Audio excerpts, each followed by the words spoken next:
All right, it is 6:30, and I will call to order this special meeting of the Clayton City Council. No problem. Janet, would you like to call the roll, please? Sure. Councilmember Trupiano? Here. Councilmember Tillman? Here. Councilmember Cloven? Here. Vice Mayor Diaz? Yes. Mayor Juan? Here. All right, and with that, we will do the Pledge of Allegiance.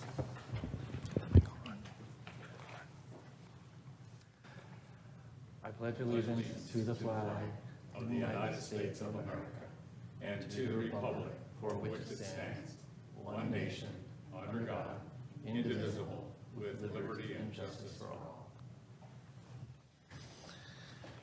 Okay.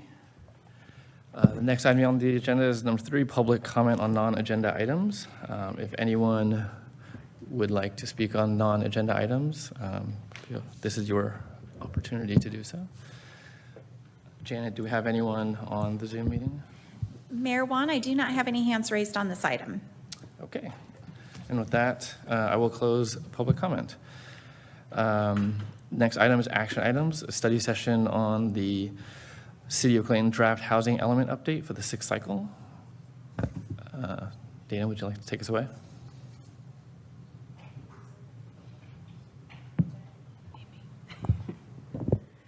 Okay, thank you. Mayor Juan, members of the council, if you give me just a moment, I do have a presentation for you this evening.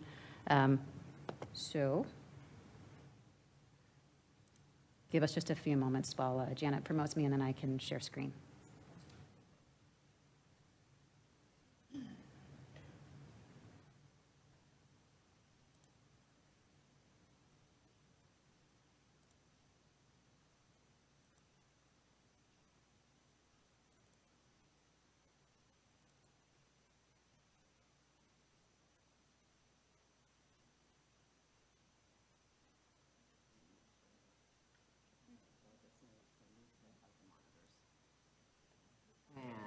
Now we see the monitor. Oh, that monitor.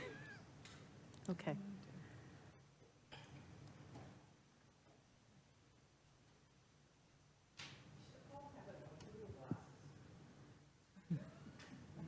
Well, thankfully, the bulk of the room can. Yeah, so, okay, again, Mayor Juan, members of the council, thank you for being here this evening. Staff has this evening an opportunity for you to provide feedback on the general plan housing element for the 6th cycle. As background, and I'm sure many of you have seen us before, we've had this slide at the beginning of most of the presentations we've had, so I'll be brief and I won't read it all over again, but every Californian city and county must have a general plan, and every general plan must have 8 elements to it, one of which is housing. And the housing element must consist of identification and analysis of just existing and projected housing needs, as well as statements of goals, policies, and quantified objectives. And it needs to identify how the jurisdiction will accommodate various types of housing, including rental housing, factory-built housing, and emergency shelters for all economic segments of the community. The updated housing element for this cycle, which is the 8-year cycle beginning January 1st of this year through January 31st, 2031, includes programs, policies, and actions to further the goal of meeting existing and projected housing needs of all income levels, and will identify how the city plans to accommodate its regional housing needs allocation. I will use that phrase going forward as the RHNA, R-H-N-A, of 570 units throughout the next cycle of 8 years through 2031. For the city's housing element, we also propose amendments to the land use element of the general plan and corresponding amendments to the zoning code. And all of these will implement the various policies that are proposed to be drafted into the into the housing element. And all the information about this is on the city's website at claytonca.gov, and there's a nice pretty button on the home page that says housing element, and it'll get you to a lot of information what's happened in the last year.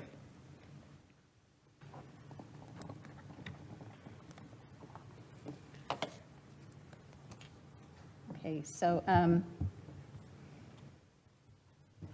right. Recent actions. So the city released a public review draft housing element last May. It started a mandatory 30-day review period on the housing element draft. In that time frame, that 30-day period, we had 2 meetings with the Planning Commission, 2 meetings with the City Council to get feedback on the draft housing element. And prior to submitting it to the Department of Housing and Community Development for their 90-day review, we came back to this council and got a little more feedback. The draft housing was subsequently submitted to the HCD, Housing and Community Development Department, on July 14th, 2002. And as I said, that started a statutorily required 90-day comment period by HCD staff.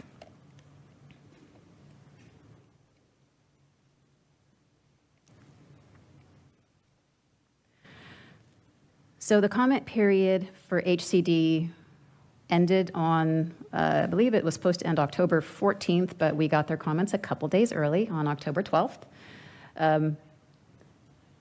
The comments that we received from HCD are compiled into a letter along with some notations for where staff and MIG have attempted to address those comments. Can you hear me? Okay. In the next few slides, I'll just summarize what the changes were between the public review draft housing element from last spring and the draft that's before you tonight. High-level overview changes. The presumed maximum density in the town center was reduced from 30 units to 20 units per acre. Maximum densities were increased from 30 units to 40 units per acre on the St. John's Parish, Clayton Valley Presbyterian, and Oakhurst Overflow parking lot sites. The number of projected accessory dwelling units was increased from 2 per year to 4 per year for the 8-year housing cycle. The density of the Marsh Creek Road and Pine Lane site, which is site M of the inventory, was decreased from 30 units per acre to 5 units per acre at the request of the property owner. And sites T and U, which are properties on Marsh Creek Road and the Oakhurst Golf Course driving range, were added to the inventory for a combined potential of 154 units. And I'm sorry, I should back up. These were changes between the public review draft and the HCD review draft. Clarifying, sorry, getting ahead of myself. The changes between what you saw in June and what was submitted in July include also, okay, sorry, I'm a little off today. Okay, HCD staff comments on the HCD review draft. HCD asked us to augment existing analysis of the city's current and proposed efforts to affirmatively further fair housing. More specifically, they asked us to include a larger regional area. So instead of looking just at Central County cities, they asked us to do a comparison relative to Central County as well as East County cities and areas, including Bay Point. They also asked for more evaluation of how the housing opportunity sites identified in the draft housing element would advance fair housing in the city.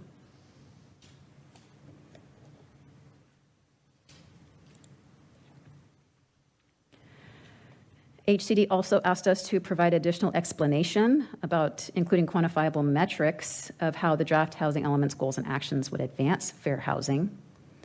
And they asked us to expand upon the bases used to determine development feasibility and realistic development capacity for our identified opportunity sites, including the non-vacant sites, city-owned sites, and small sites less than a half an acre. They directed us to reduce the number of ADUs that were projected. As I noted before, the version that was submitted to HCD identified 4 units per year. They felt that was too high based on past permit history for the city. They also asked us to clarify existing regulations and proposed amendments to the zoning code and development review processes that are necessary to allow a variety of housing types, and that would remove constraints to local housing production. And they asked us lastly to expand upon the efforts that we took to involve all economic segments of the community in the housing planning process. Okay, now, changes that were made in response to HCD comments. I was so excited to get to this slide, so that's all. That was all. So the version that you have before you now includes a new site, Site V, V as in Victor, which is Sino Hill, along with sites T and U that were already added to the inventory back last summer. All three of these were added to the inventory at property owner request during the public comment period. Site V came in a little bit after submittal of the draft to HCD, but we did add it for this iteration. And we also reduced the unit count for Site Q, which is the Oakhurst Overflow parking lot, from 70 to 30. And that's to reflect a development application that was submitted to the city in July after we submitted the draft housing element to HCD. So the 30 units reflects the current project proposal for that property. We also expanded upon descriptions of existing code enforcement programs, existing regulations for reasonable accommodations for persons with disability, as well as explanation of the proposed pre-approved ADU program. We clarified obligations with respect to the Surplus Lands Act, which is mandated by state law, regardless of any policy we put in the document.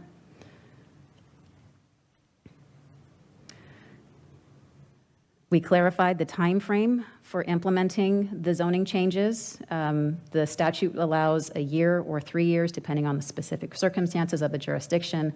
We are trying to initiate that immediately after this process. So within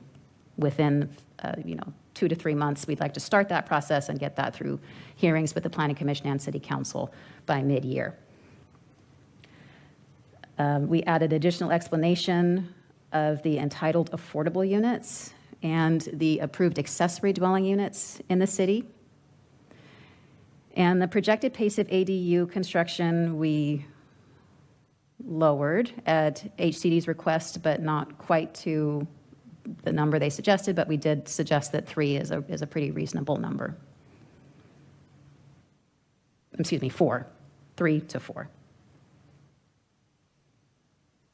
4 to 3. Okay, you can read the slide. Anyway, so on December 13th, the Planning Commission had their own public hearing. They also had a workshop on November 22nd, very similar to this study session that we're having with this group. Subsequent to that meeting on December 13th, they had their own public hearing. They adopted a resolution recommending that the City Council adopt the housing element draft, which is attached in your packet, dated December 2022, and also adopt corresponding amendments to the land use element of the general plan. At tonight's workshop, we are coming back to ask for any more feedback before we finalize the document, feedback from the public, feedback from City Council members, to the sites, to the programs and policies, and the housing inventory that's been made in response to the HCD comments, and that's reflected in the draft attached to your staff report. And just as an informational item for those who do not know, notices did go out for this last week, so folks should know, interested parties as well as those who are statutorily required to be notified. The City Council is scheduled to hold its public hearing next Tuesday at your regular meeting to consider adoption of the general plan and to consider certification and making findings for certifying the EIR for the project. And as I mentioned before, immediately following adoption of the housing element, staff will kick off a process to to draft and go through hearings with ultimate goal to adopt amendments to the zoning code that would correspond to the policies that are reflected in the draft housing element. Okay. I'll stop sharing at this point, and if anyone has any questions, I can answer them now, and then as been noted in the staff report and the agenda, we are looking for some final feedback before we complete the document and bring it back to this council next week for adoption. Just as a reminder, statute does require that the housing element be adopted by January 31st of 2023 for this region. Following adoption of the housing element, we will submit the document back to HCD, who will then have 60 days to do a second review.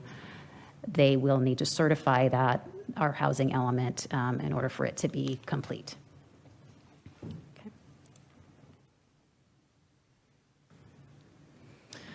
Okay, thank you. Thank you. I would suggest that we take public comment first, because I think that may inform some of our questions as well. So I would invite public comment. I know that we have one speaker card, and so for those that are online, we can take public comment now. Would you like to? We can move the mic to you if you'd like. This monitor is having issues. That monitor still works fine. So look at that as we. Thank you.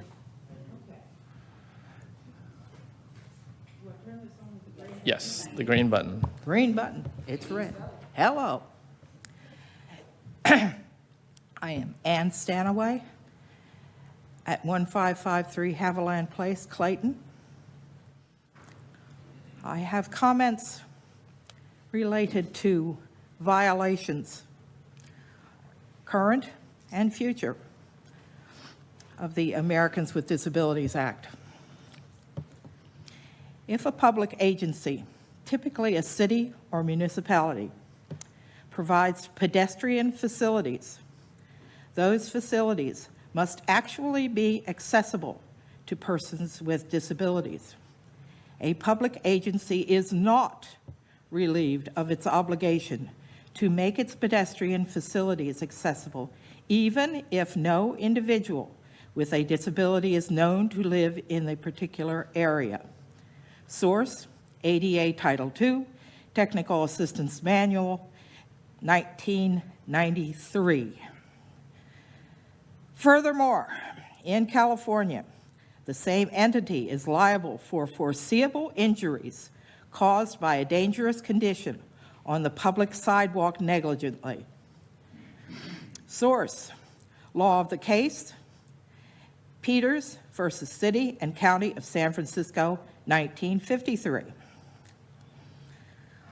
Your public entity, City of Clayton, is also liable for foreseeable injuries caused by a dangerous condition on a public sidewalk negligently created by an adjacent, abutting landlord or other third party. Government Code Section 830 to 835 and 835.4.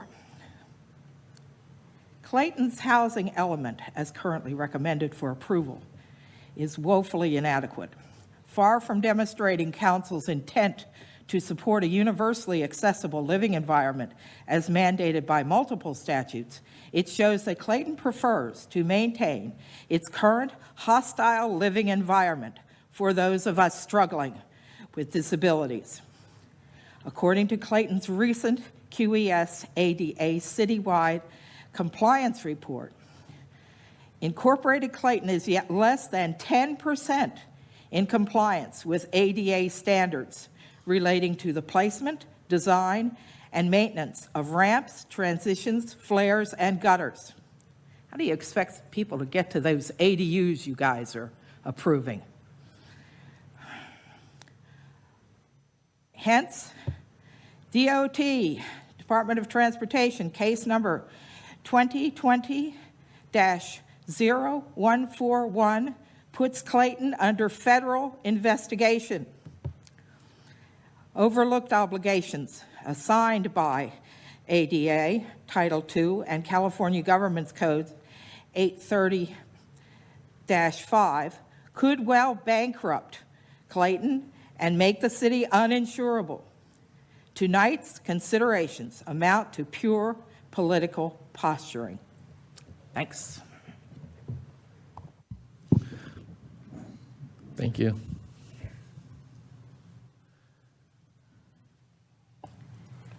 Mayor Juan, I do not have any hands raised on this item. Other hands. Oh, one just went up. Alice, as I promote you to panelist, if you can please unmute your microphone, you will have 3 minutes to speak.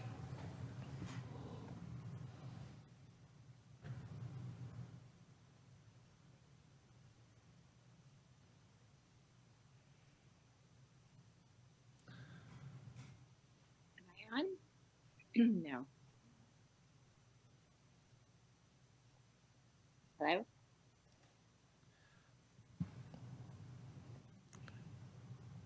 Hello? Ms. Bristol, I think you're on now. Okay, perfect.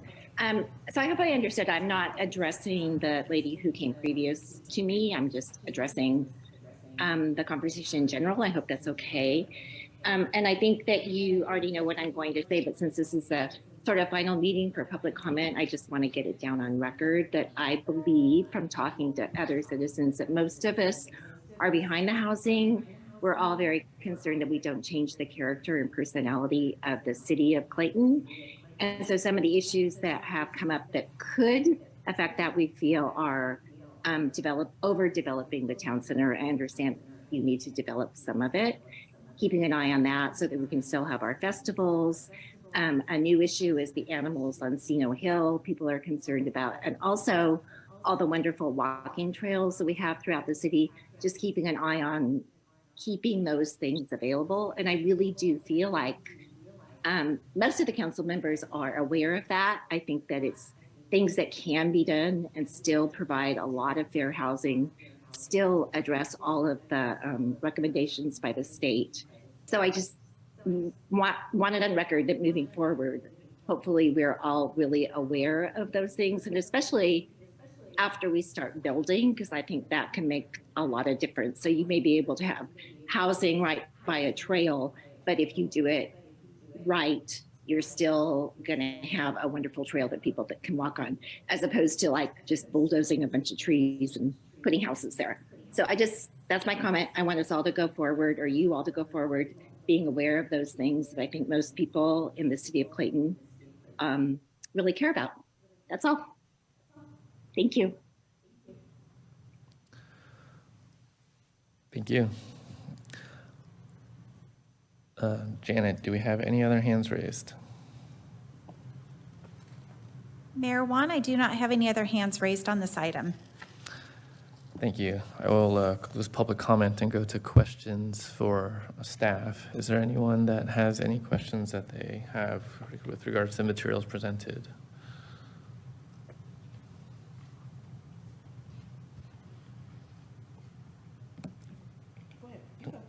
No, will you go first, because I tend to watch every video, every presentation, so you go. You go first, and then I'll go last.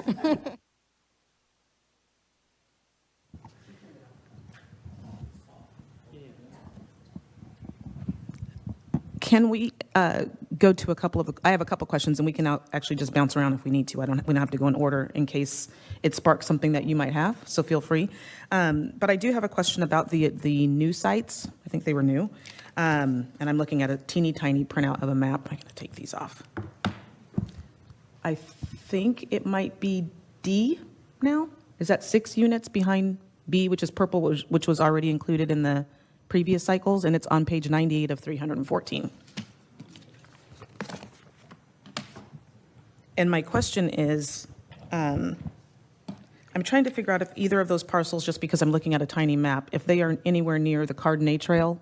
And my concern is in relation to, gosh, I hate this microphone, I'm sorry. In relation to the addition of adding language about the 100-year flood zone. My concern is after watching and seeing what happened on New Year's Eve and walking back there with Councilmember Cloven and seeing how that breached the banks and kind of created its own creek. Are any of these proposed units near those areas? And it looks like B and D might be.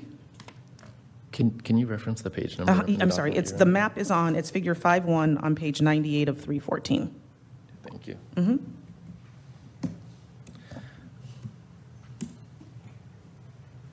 It's a sites inventory map, and so I'm trying to see if And you're referencing B and D, B I and think, D. are, it looks like D is the new one. They straddle the creek. B is on the north side of the creek, going up towards Oakhurst, and D is on the south side of the creek. Okay, B's essentially Silver Oaks as you cross the bridge, right? Thank you. And then D is something else. It's in the 100-year flood zone, 100-year floodplain, which overflowed on New Year's Eve. okay. So that answers my question. And so why would we still keep that there when we know that those will be flooded? I guess is my question. So if there, I mean, if there is a concern, it's a few units, but really, any site is buildable, right? If you engineer it enough, you can elevate, fill above the floodplain to make a site buildable. So it is in a floodplain. It is not impossible to be built on, but if that is a significant concern, it is, 6 units? Yeah. So. And we have excess, so, okay, that answers my question. I'll get to that in a second. And then, did you have anything related to that at all, about the flood zone? Okay. You go while I find my other one. Okay. So, well, first of all, an outstanding job. I mean, it is so incredible, comprehensive, really impressive. So I do want to start by saying that. If you could speak into your mic, I think it'd be a little helpful. Into my microphone, sorry. Very impressive. Thank you so much for doing a yeoman's job over all this time. So one of the questions I had, we talked about an inventory of surplus land. Do we have a copy of that surplus land on a map anywhere that is available for us to view? So before anything, I just want to acknowledge that Laura Stetson is on the call as well. She is with the firm of MIG. MIG, any feedback I need to share with MIG. They did a tremendous amount of work on this as well. So I just want to give Thank that you, Laura. recognition. Yes, Thank Laura you, and her MIG. team.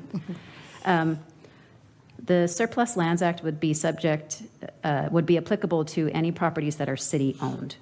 So as it's in the inventory right now, the city-owned sites would be Site D, as in Dana, and Site, I have to,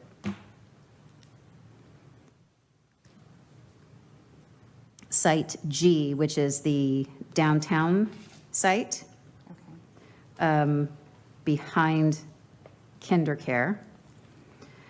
Site F, which is on Oak Street, kitty corner to Flora Square. Site P, as in Paul, which is the Endeavor Hall parking lot. So the Surplus Lands Act would apply to those sites should the city decide to deem them no longer needed for public use. And then there would be a process under the Surplus Lands Act for the city to make the site available to potential purchasers. Okay, that answers that question. Thank you so much. Anybody else? And anything related to that? Okay. I didn't know if you wanted any feedback on like a missing letter here or something misspelled there, or do you want to save that for the very end? I have just a couple of those to give you. Yeah, at so the end. just, and part of what we will be asking for, and part of what was in the staff recommendation, the recommendation from the Planning Commission, was to give me the authority to make non-substantive changes like that. So, yes, please just send me an email or, mark something up, and even if we catch something later, we can, if the council agrees to that recommendation, then I can make typographical corrections later. My other question was related to the Stranahan Circle development, and that process. Raina and I did talk about this a little bit this morning. Can you just explain for my clarification? I know some of those are deemed low income and are coming up for potential, is it sale marketability or on 2026? Their deed 5 restriction- units? Their deed restriction would expire after a period of time. Deed restriction, thank you. Can you just explain that process and how, if somebody were to try to sell one of those that owns one of those homes, what the process would look like? So Stranahan was developed in the 90s. I'm not going to be more specific than that because I don't know when in the 90s, but it was sometime in the mid-90s or so. There was a requirement because that was, I believe it received some funding from the redevelopment agency at the time. There was a requirement that a certain number of the units be deed restricted, as Mayor Juan has indicated, for affordability. Those units are deed restricted for moderate income households.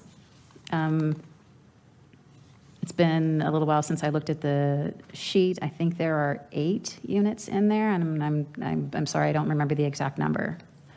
Yeah, so, yeah, yes, yes, if you know the number, that's fine. Then feel free to share. So those units are, yes, they are deed restricted for low income or moderate income according to the terms of the agreement. If a homeowner, generally the term for required affordability is 30 years, as the agreements have been written so far.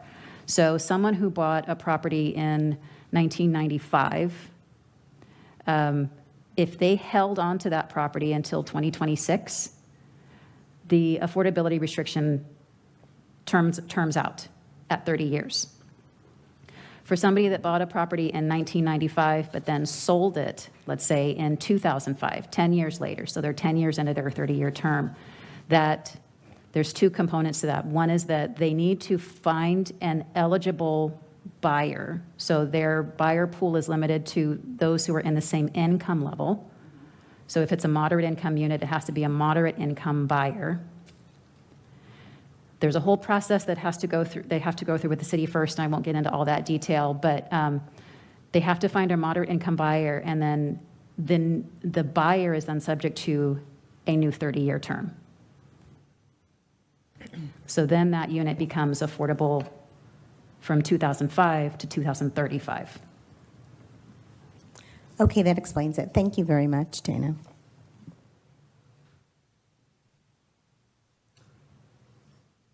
As a follow-up to that, one of the things that were mentioned in the document says that we would communicate with those residents about the potential of renewing or doing something that would preserve those units as deed restricted. If we were to renew the deed restriction for any period of time, does it count towards our arena values? No. No, short answer is no. Okay. It would remain an affordable unit, but it would not count toward arena because it wouldn't be a new unit. Okay. But it would speak to one of the programs that is designed to preserve affordable units. Yes. Got it. Thank you.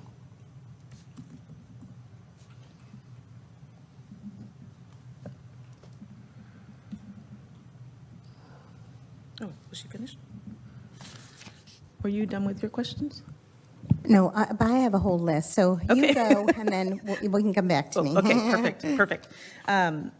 I have an easy one, I think, and then one that might require just a little more depth. On page 73, regarding the permit processing procedures, there's just one small sentence or addition, or 2 sentences, and it reads, "The city does not have written procedures for the SB 35 streamlined ministerial approval process. A program calls for creating written procedures." Can you walk me through that and how that looks, and is it possible for us to add a timeline to this? At what point do we actually have to have those procedures written and available? Probably would be good to have them now. Okay. Although we do not have any projects that are where developers have requested processing under SB 35. So I would say if those types of projects were on the porch, then we would need to get something in place relatively soon. But it would be good to have something in place in case something was to come in. It's a matter of capacity. Okay, sure. But yeah, it would be good to have Okay. something in place if a project like that was to come in. Okay, and if it was on the porch, about how long would it take if we had staff? Both scenarios. One, understaffed, how long do you think that would take? And if we did have adequate staffing, what would a timeline look like? I would probably in that scenario suggest using a consultant to assist staff, so that because there is a timeline for the zoning code amendments as well, and we have a time frame for that, plus just other development projects that are in the queue that we want to make sure we are not unduly delaying those, I would suggest allocating some budget for assistance on that. Okay, thank you. Go ahead. As a follow-up, in the absence of SB 35 written procedures, what would be the consequence of not having them written if a project came to us seeking it? Because I imagine the SB 35 procedures it's not new, it's newish. Is there a substantive consequence for the city not having the procedures?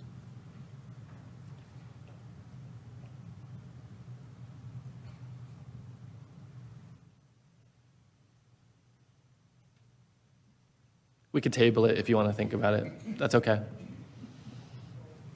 We'll look into that, but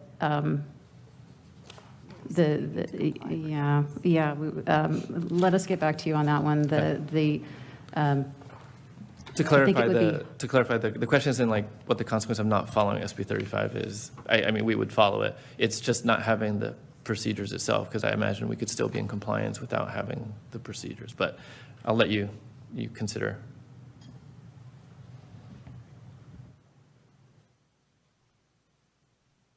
No, they're still. And we were just saying, well, we'll have a better idea too of, we're just talking about maybe some resources that may be available to council member. It's not your meeting. I know you're not used to seeing us. No. To council member Tillman's question about timeline, once we have an idea of what resources are out there, I can maybe answer that question a little bit better too about. That's fair.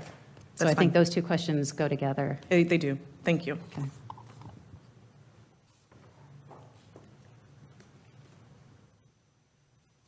Okay. I want to concur with Councilmember Trupiano.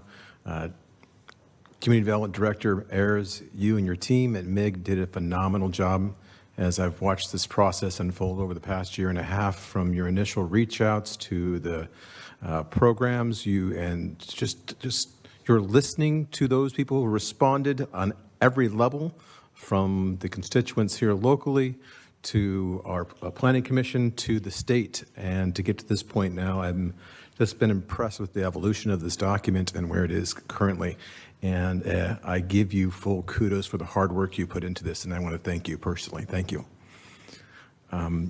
One of the questions that I continue to get from our constituents is why there's such a huge surplus of 226 units versus the 570 units which we requested. Why are we putting 226 extra units? And it's a fair question to try to answer.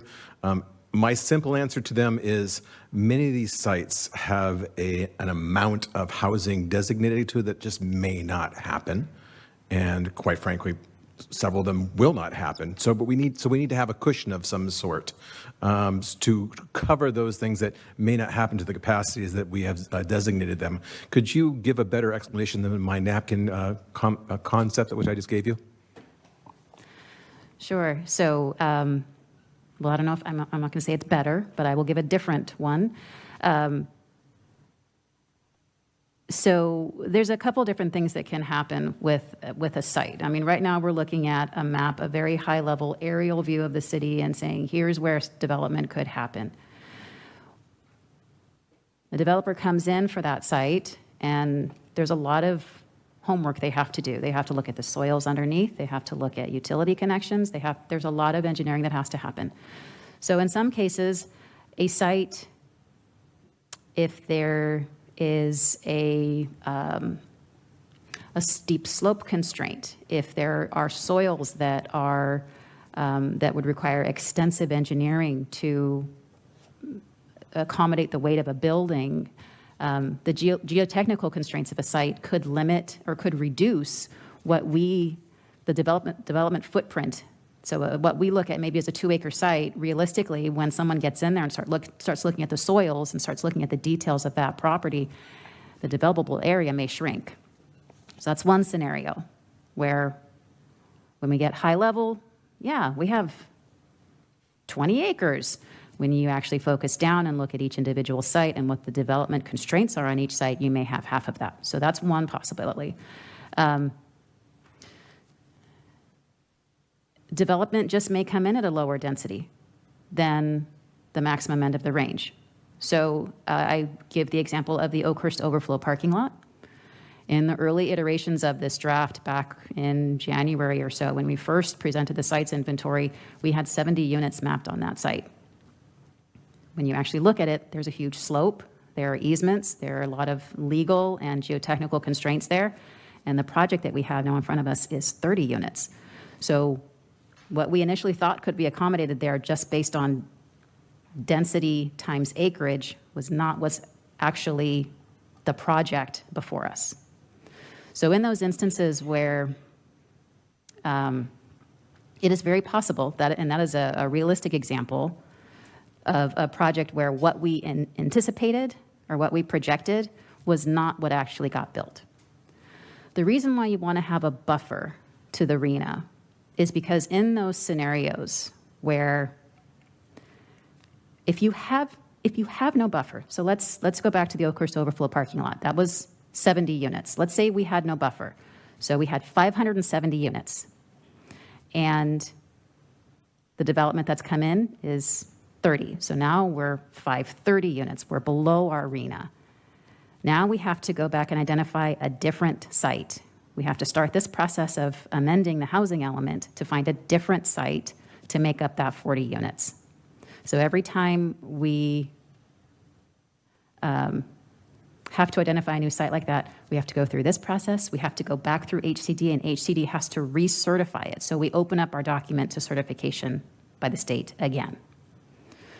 If we have a buffer, we can avoid that, right? So if you have 800 units and one of your sites comes in 40 units below what you expected, now you're at 76. You're still almost 200 units over what you anticipated. You don't have to open up your housing element again. So there are efficiencies in staff time. There's less review time, less state involvement with having a buffer because you don't have to continue to go back to HCD. You've already got that cushion built in. And they may not certify that. And they may not certify, yes, thank you, feeding me answers. And my boss says that they may not certify, HCD may not certify it this round if we go back to them with 570 units. I think it's very, very likely. It's very, very strong may not. I just want to state for the record that we're not required as a city to do any type of engineering analysis on the sites we are zoning. As you stated earlier with regard to that lot number D, which is in the 100-year flood zone, any lot is buildable. It's not our responsibility as a city to figure out whether it pencils out for a developer. We're just saying here's a piece of property that's available for development. If it can pencil out for them, go for it. Looking at many of the parcels which we see on this map from an engineering standpoint, whether it be a geotechnical or other limitations, like you talk about slopes and proximity to creek, many of them may not be able to get the capacities.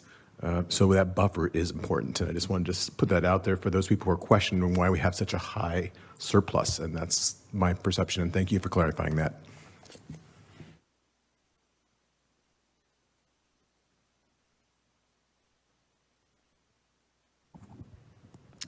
I'll just ask a clarifying question for members of the audience in person and on Zoom. It was mentioned that HCD would not certify us if we were to go back with that. And some folks might say, so what? What happens in that scenario? What are the ramifications for not being certified? If you can remind everyone. I know we talked about it at one of the other workshops and meetings that we had. Yeah, the so what? What's the so what? Few different things. So not having a certified housing element off the top of my head, and Mala can feed me more stuff, and I'll pretend that I'm thinking of it on my own. One possibility is that we lose eligibility for certain grant programs. So money that could come to the city through grants through the state, Measure J is not there yet, but We do have to have a certified housing element to get Measure J money. So there's a possibility that we lose eligibility for certain state and local grant programs to supplement the city's budget for capital improvements and other projects. There is also something called the builder's remedy, which I have some planning commissioners here who asked about that as well during their meeting. The builder's remedy is something that is in state law that basically says that if you do not have a certified housing element, your discretion to deny a housing project is reduced. A project still has to comply with zoning, densities, you know, somebody's not going to come in with 1,000 units on 10 acres. That's not, because that's not what our zoning code allows, but it does reduce the amount of discretion that a city can exercise for certain affordable housing projects.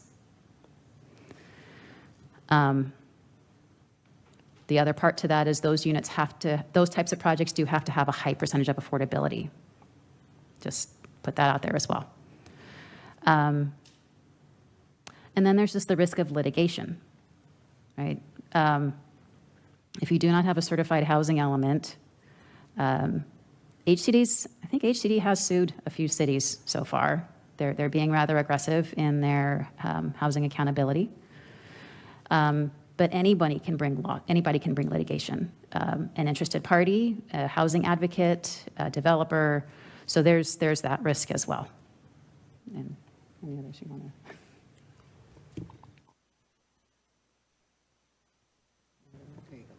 Sorry. Dana did a great job. The only other one I would add is that it accelerates the requirement to rezone the properties. If we get a certified housing element by May from HCD, then we have 3 years to do so. If we do not have that certified by HCD by that time, then we have 1 year to do so. Thank you both. Can I expand or follow up on that a little bit? So I think the penalties for not having a certified housing element are pretty clear, but isn't that the last step? What would happen if we submit a draft and for whatever, even as is, and for whatever reason, HCD says, like they did in the current, they give us comments back saying that you need to, cure certain defects. Wouldn't there be a comment period, as you mentioned earlier, and then an opportunity to cure any defects that they identify? Because I think in discussion, we've been communicated the deadline to submit is January 31. But then you also mentioned that there's a comment period after that they haven't to get back. So January 31 doesn't seem like the end of the process. It's a step in.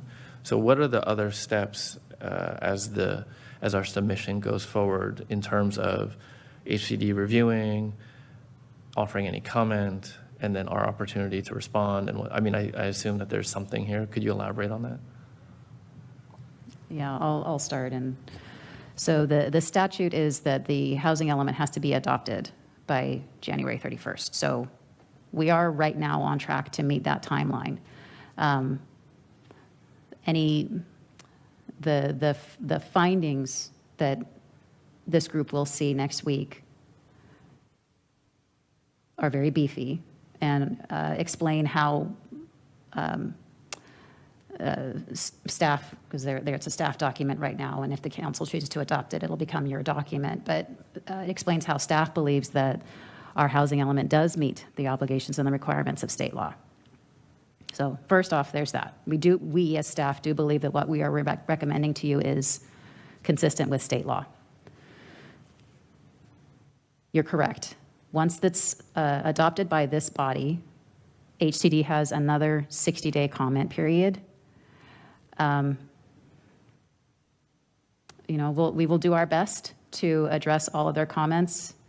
I'm not quite sure how to answer your question going forward because I don't know what their comments will look like on the second round and if they will be yay, great, or here's 100,000 more things. But maybe as just a example that we could use is we went from 4 to 3 ADUs. What if they say you really need to go to 2, and that's the only comment they make, and then we can walk. And then what would be the process?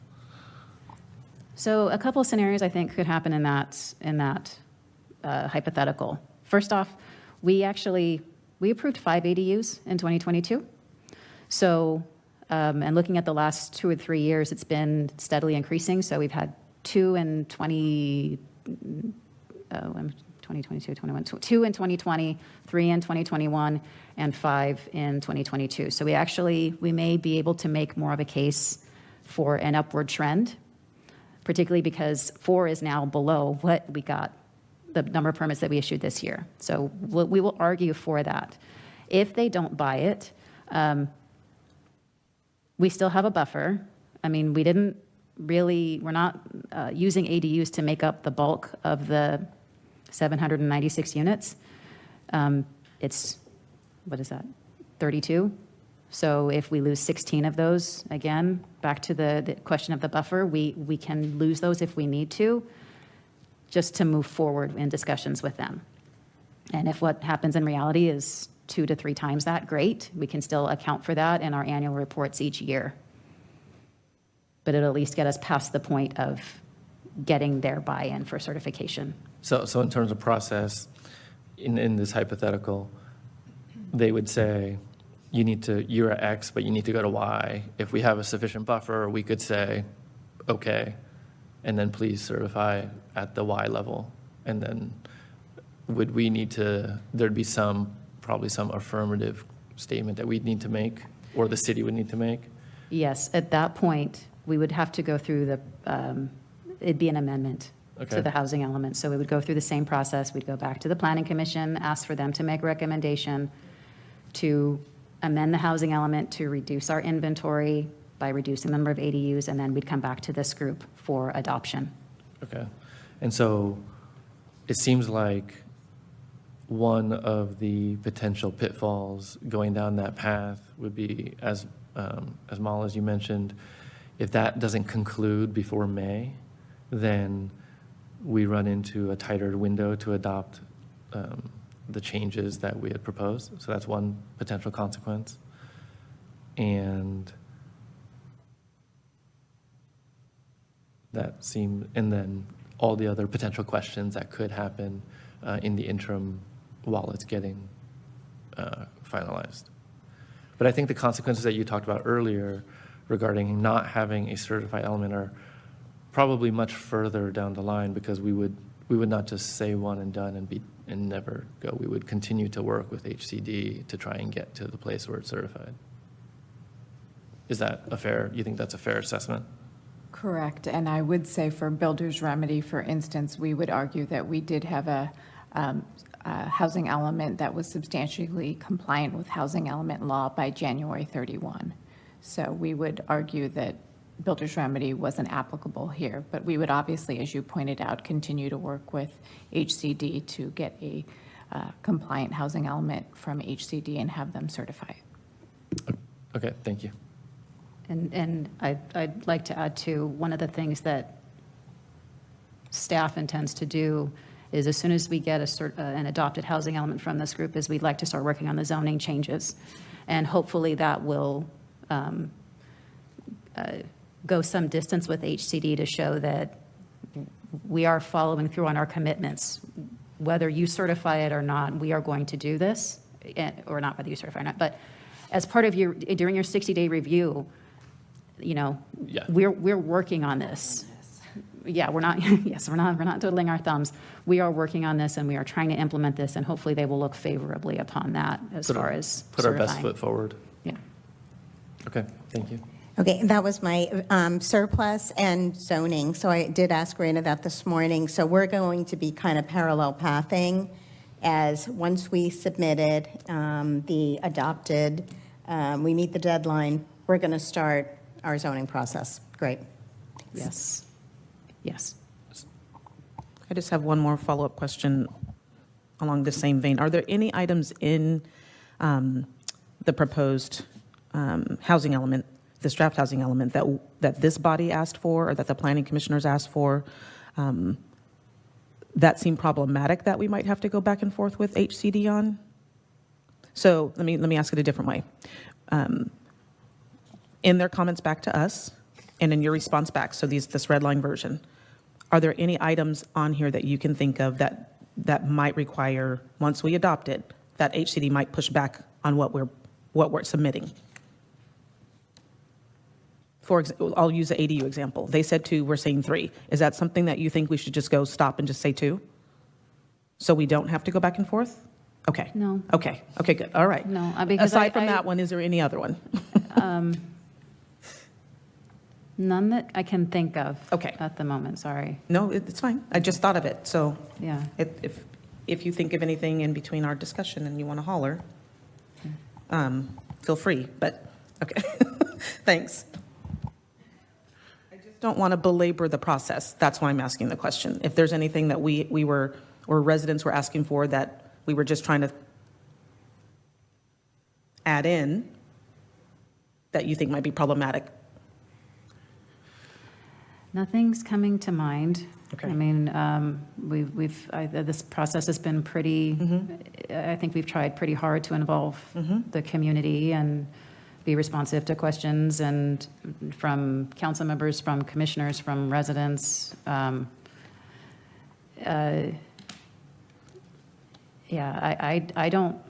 can't think of anything in the document that is out of line or inappropriate, maybe. I'm not quite sure the correct adjective to use, but. Sure. A wobbler. What did you say? I think the correct adjective is a wobbler. Something that could go either way. Still have a quick question. I recall talking to some former council members who involved with the last housing element that there was a request at some point, I don't know where in the process, that HCD requested we upzone a property to higher density. That was 8 years ago when we went through the process. Since we've already gone through a single review, it doesn't look like that they could come back and ask for that to happen again with our current draft. I'm just confirming we seem pretty good because we've answered all their questions at this point in this draft. And there's no surprises that would happen in their secondary review. Well, I can't promise no surprises because that's not my decision. Yeah. But as far as commitments that were made in the last cycle, part of what's in this document is a tracking of housing element policies and how things have been implemented for the 5th cycle. That's also something we have to do every year with the general plan annual report that the city council sees every spring. I think, as I'm thinking about it, I think there was a comment from HCD that sort of referred back to the 5th cycle element, and I can't remember which comment it was. If you gave me a few minutes, I could probably find it in the document. But generally speaking, this is a new cycle. We have our new allocation. We need to show our new allocation. Statute has changed with respect to housing element since the 5th cycle. Statute changed a lot since the 5th cycle. So we need to show compliance with current statute, and we need to show that we can meet our current obligation for regional housing needs. And that's what we are attempting to do with this document. Thank you. Just to clarify, I mean, HCD has, just to get to the heart of your question, I believe HCD has the ability to ask any question at the review period if they want to. They're not precluded from asking something about information that was previously presented but remains unchanged in this iteration. They can go back, even though they did not ask it the first go-round. My understanding is that they can ask it the second go-round if they so chose. Is that accurate? It's possible, yes. All right, thank you.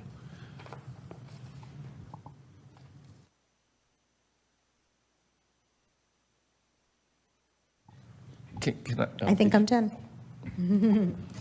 Okay, I think I have 2 more.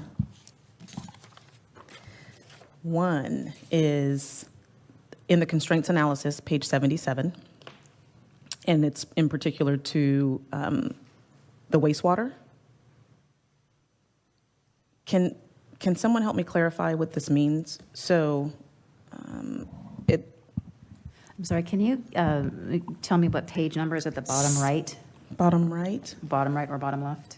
4-20. 4-20, thank you. In fact, above that is 4-19. So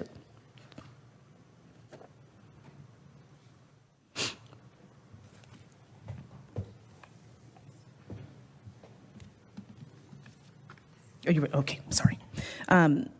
Can you walk me through what their projections really mean? And the reason why I'm asking is the housing elements estimated population increase, and then parentheses, up to 2,364 persons, would generate an additional 236,400 gallons of wastewater per day, et cetera. And then the end of the paragraph reads, although the CCC, SD, WMP projections do not specifically take into account the housing elements estimated population increase in the 8 years in 2022 through 2030, it is unlikely the sewage demands of future development under the housing element would exceed the capacity. Therefore, no constraints exist.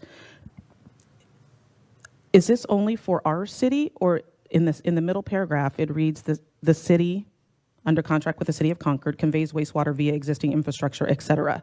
So in their averages and their estimates, is that only for our city, or is that for all of the cities that feed into them? So all of the cities.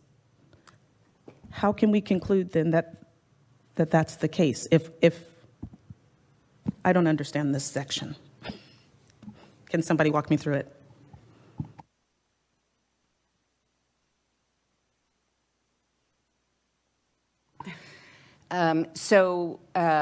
The conversations with the sewer district basically indicated that they feel they would have sufficient capacity for the additional units that would be the result of all of the housing element adoptions for this area. So ours is a piece of it. You know, all the other cities who feed into CCS, the wastewater district, would as well be accommodated. There was no indication in any of their current planning, or they're sort of looking ahead to their future planning, that our housing element or any of the other housing elements in and of themselves would create a situation in which they anticipate they would not be able to handle that additional population. And so the best we can do, because we're not the planning entity for that, is to take their word for it that they believe that they have the capacity to handle Clayton's growth and you know, Lafayette's growth, or whoever else goes through that sanitation district. Does that help? Mm-hmm. Can I use numbers? Sure. And can I use some numbers first? And maybe we're using the same numbers. So just if you look at the numbers in that middle paragraph, it basically says that the central sand treatment plant has capacity for 54 million gallons of wastewater per day. And that's for all the cities in the central sand region, Concord, Walnut Creek, Lafayette, Clayton, whatever.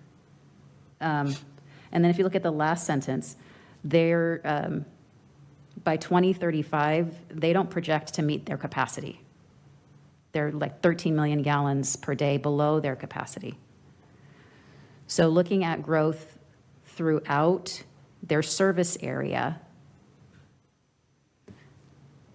they are projecting to be under capacity.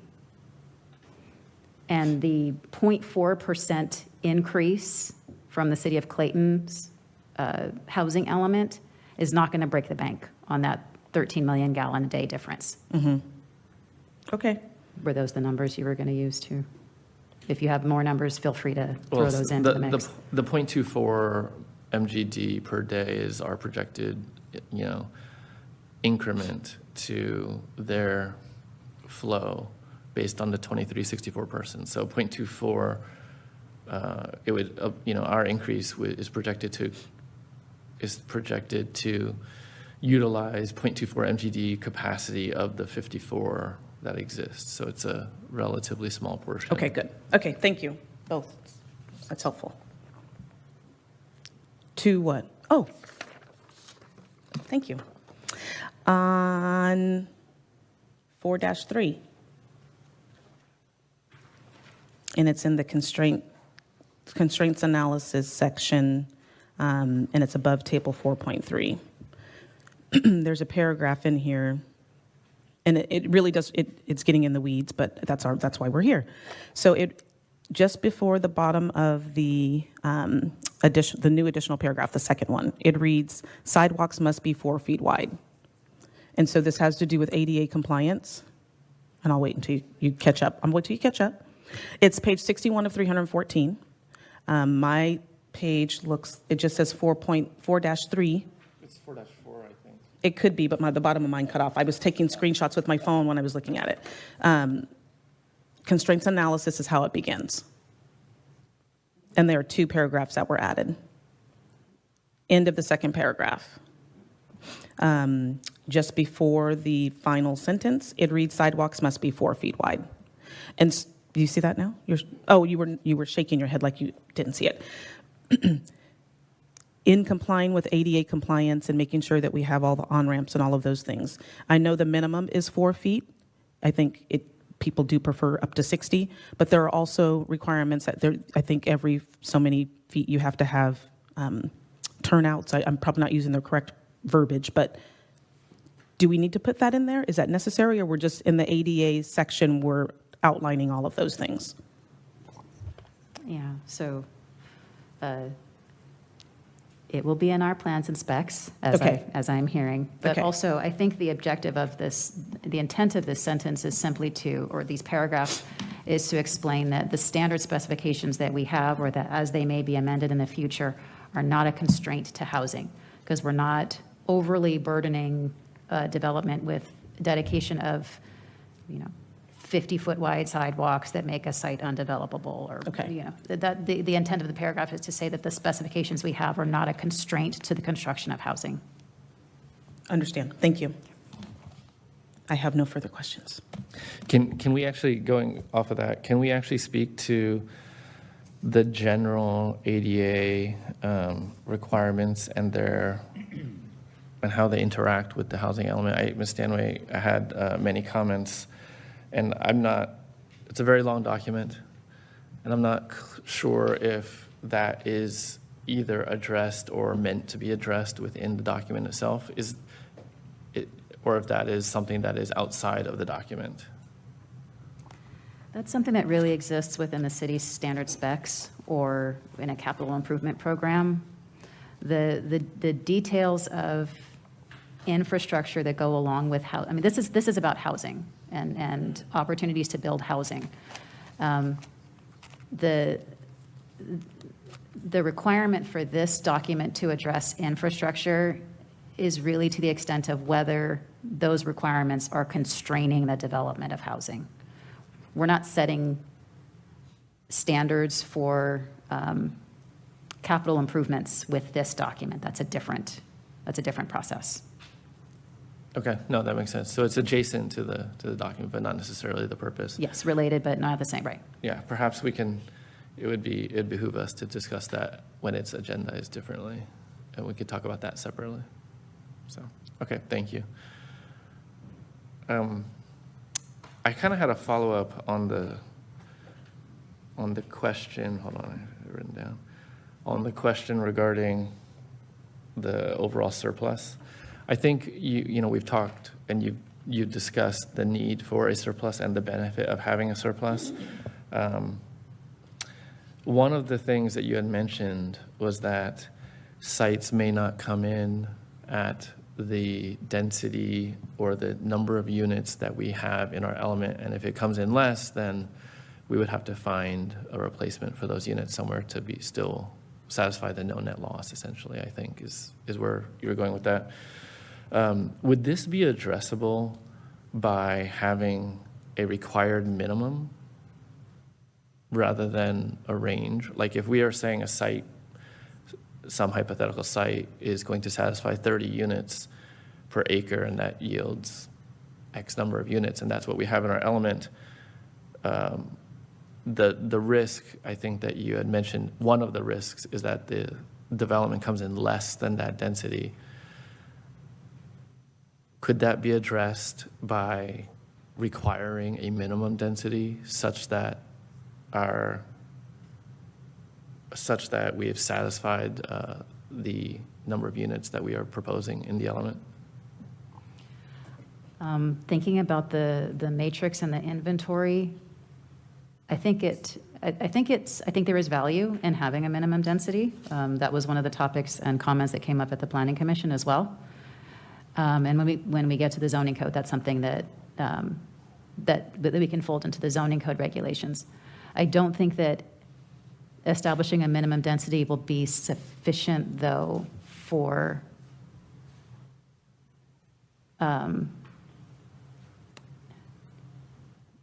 not having a buffer. I think there's still a little bit of risk. The way that the inventory is set up right now is that for sites that are entitled or that are pending, we just use a factor of a multiplier of 1, which I'm sure you've seen in the matrix, right? And so for the sites that are not developed, where we are anticipating development could happen, we used an assumed realistic capacity of 80% of maximum. So for a site, for example, that is designated for 20 units per acre, we didn't assume that the number of units there is 20 units per acre. We assumed it would be 16 units per acre. I think we did it 80%, so we 20% did it 80% haircut. of 20, right? So the density ranges would have to be really tight.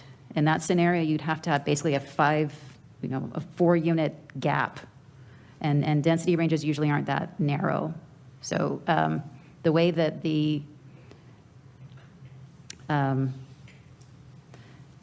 think we were looking more at 10 unit per acre ranges, which we can reassess. But to your question of having a minimum density, can that solve the problem? It potentially could, but again, you'd have to have, like I said, a very, very narrow window of what your minimum is, so that it would be not below whatever that is, 0.75% of maximum. So it's. Yeah, I guess I wouldn't. I wouldn't take this approach. I wouldn't take this approach to eliminate the buffer altogether, because I don't think that would be prudent. But if the risk that we're trying to obviate is that development would come in or may come in at a lower intensity than is, within our plan, I think that could be mitigated at least to a degree by having minimums. And I think this draft does contemplate in some of the proposed zoning changes implementing minimums in certain areas. And so to the extent that that is available, I think that allows us to reduce, but not eliminate the buffer to an extent. I don't know the math, but it will at least mitigate the risk of a lower intensity development coming where one was contemplated at a higher units. Does that make sense? It does. I guess the converse of that is, back in this scenario where we have a site that has a maximum of 20 units per acre, if we want to strictly align with the inventory, we would set the minimum at 16 units per acre to get the number that's in the inventory. But what about if 12 was viable from a development perspective, and they want to come in below that number? If we have the buffer, we can allow a slightly lower density, but we end up at the end of the day with fewer than 796 units, but more than 570 units. So it gives a little bit more flexibility to the developers to not be so constrained to what your minimum is. It actually could potentially result in fewer units, still more than the RENA, but fewer than the 796 that is projected in this document right now. Yeah. I agree. Okay. But I would present another scenario, and it kind of plays off of what Councilmember Cloven said. If, in your same example, if it's 20 units but 12 are viable, we can still zone for 20 and require a minimum of, 80%, so 16. But if only 12 are viable and it's not buildable at 16, we've still satisfied our requirement. Is that correct? Except you potentially imposed a constraint. If 12 is viable and you've imposed a regulation that mandates 16, that could be perceived as a constraint to construction of any units instead of fewer units. Okay. So did we contemplate that the required minimums that we've included in the document, I read it throughout, but I don't recall exactly where that was. Did we indicate that that's a potential constraint already for the ones that we've already or proposed to establish? That meaning a minimum density? Mm-hmm. That having a minimum density is a constraint? Yes. No, because we did not anticipate that the bottom of the range would be 80% of maximum. Staff anticipates that there would be a wider range so that some units may come in at more than 80%, others may come in at less than 80%, but there's that flexibility. So no, we didn't anticipate a smaller, narrower range for densities. Okay. Yeah, because I think the minimums came in, if I recall, there were some zoning designations that had a minimum of 20, but the maximum, it was a 20 to 30, it was 20 to 30, if I recall, and it used to be 10 to, there's a lot of numbers. Yeah, the maximum, as recommended in this document. Right now, your maximum residential density pretty much anywhere is 20 units per acre. You can't get to 570 at 20 units per acre with a maximum.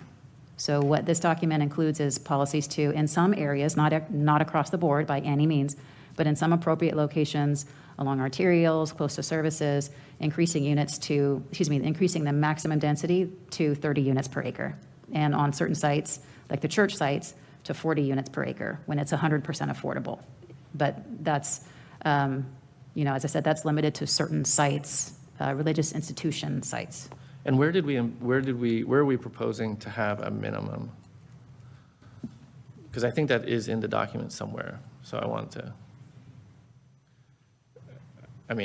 there's a chance that I've read it wrong, but. No, I see in here it looks like on religious, hold on, let me get here, I'll tell you.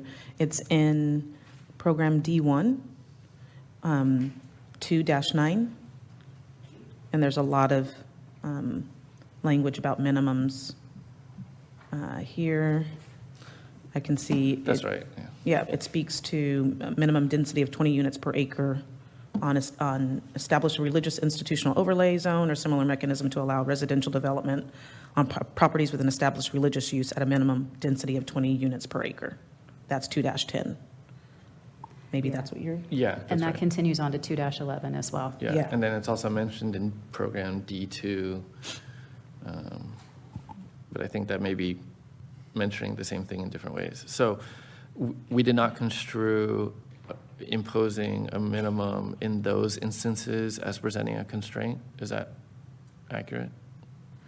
Before I say that, I just want to say program D1 deals with the general plan amendments. Program D2 is the zoning code text changes. Okay. So can you repeat your question, because I don't think I understood it.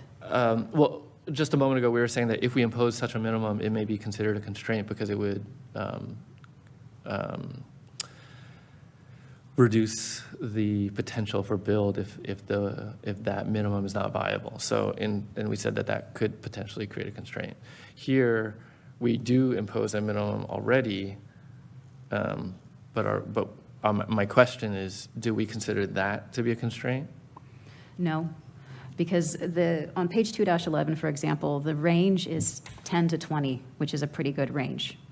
In the examples that we were brainstorming and the hypothetical scenarios we were talking about before, where it's 80%, you're talking about a range of 16 to 20. It's that I would be concerned would be construed as a constraint because it's such a narrow window of density. 10 to 20, I think, gives more flexibility. It allows for different housing types. 10 units per acre. Stranahan is 8 units per acre. So you start to get into the 12 range. Now you're looking at the townhouses over by off of Eagle Peak. So I think that's in the 12 to 13 per acre range. So and then you get into apartments at the high teens, low 20s. So a range of 10 to 20 units per acre can accommodate a variety of housing types, from small lot single family to single family attached to like townhouses, all the way up to multifamily condos or rentals. 16 to 20 is a much narrower window. And now you're talking about eliminating single family as a potential option. I mean, maybe you could get there with a really easily developable site. You might be able to get single family attached at 16 units per acre, but it starts to really narrow down the development potential of a site when you get to your options are one of 4 densities: 16, 17, 18, 19, or 20, as opposed to 10 to 20. That's what I mean when I say I would be concerned that having too narrow of ranges. I think it's reasonable to have minimums, as it's written here. We do recommend those. And that was feedback we got from the Planning Commission as well.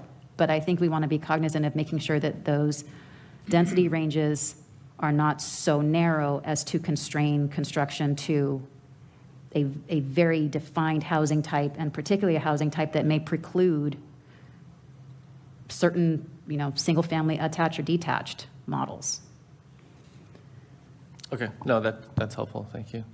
I think in the case, or in the instance that we have the minimum, it says 10.1 to 30 units per acre, a minimum density of 20 on sites where religious assembly use already exists. So that's essentially 2 sites, right? So.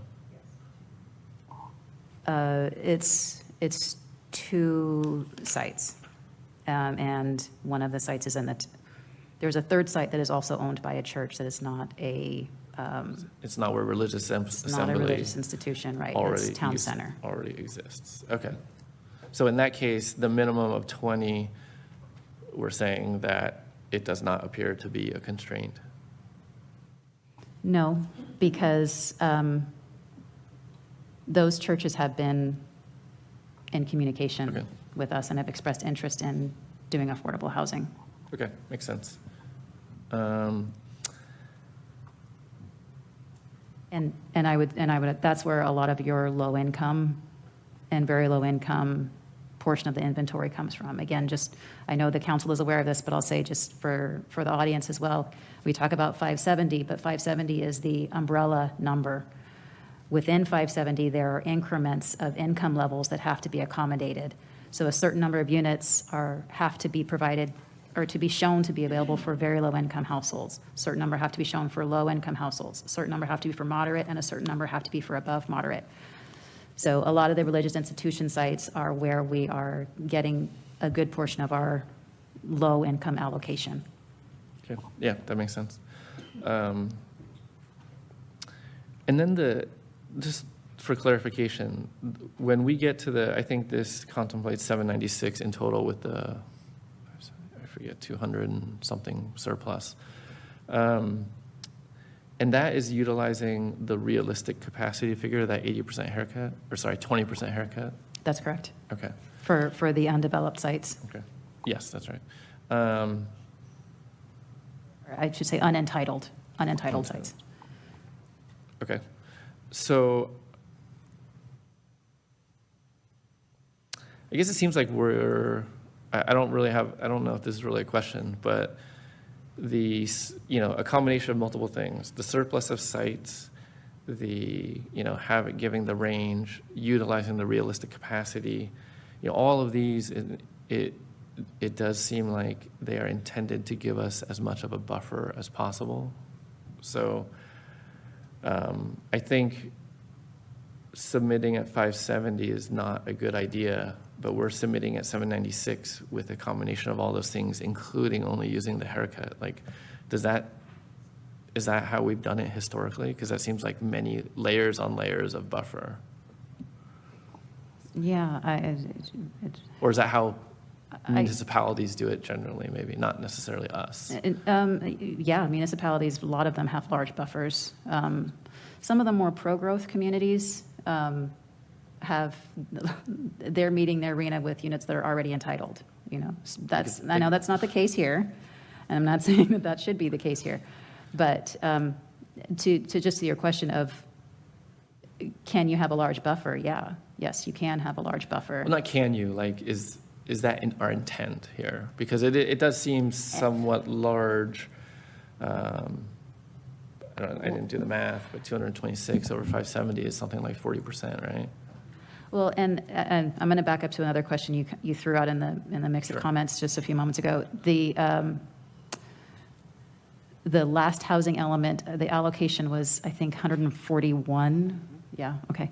And I don't remember what the housing element was, but it was large. 256. It was large. Yeah, okay. So, it was not 145 or 150. There was a decent amount of buffer in the last housing element cycle as well. Now, your other question about, do we really need as large of a buffer as we have? I mean, that's a discretionary item, right? I mean, we can choose what buffer we think is best. You can choose, and the HCD has to agree. Yes.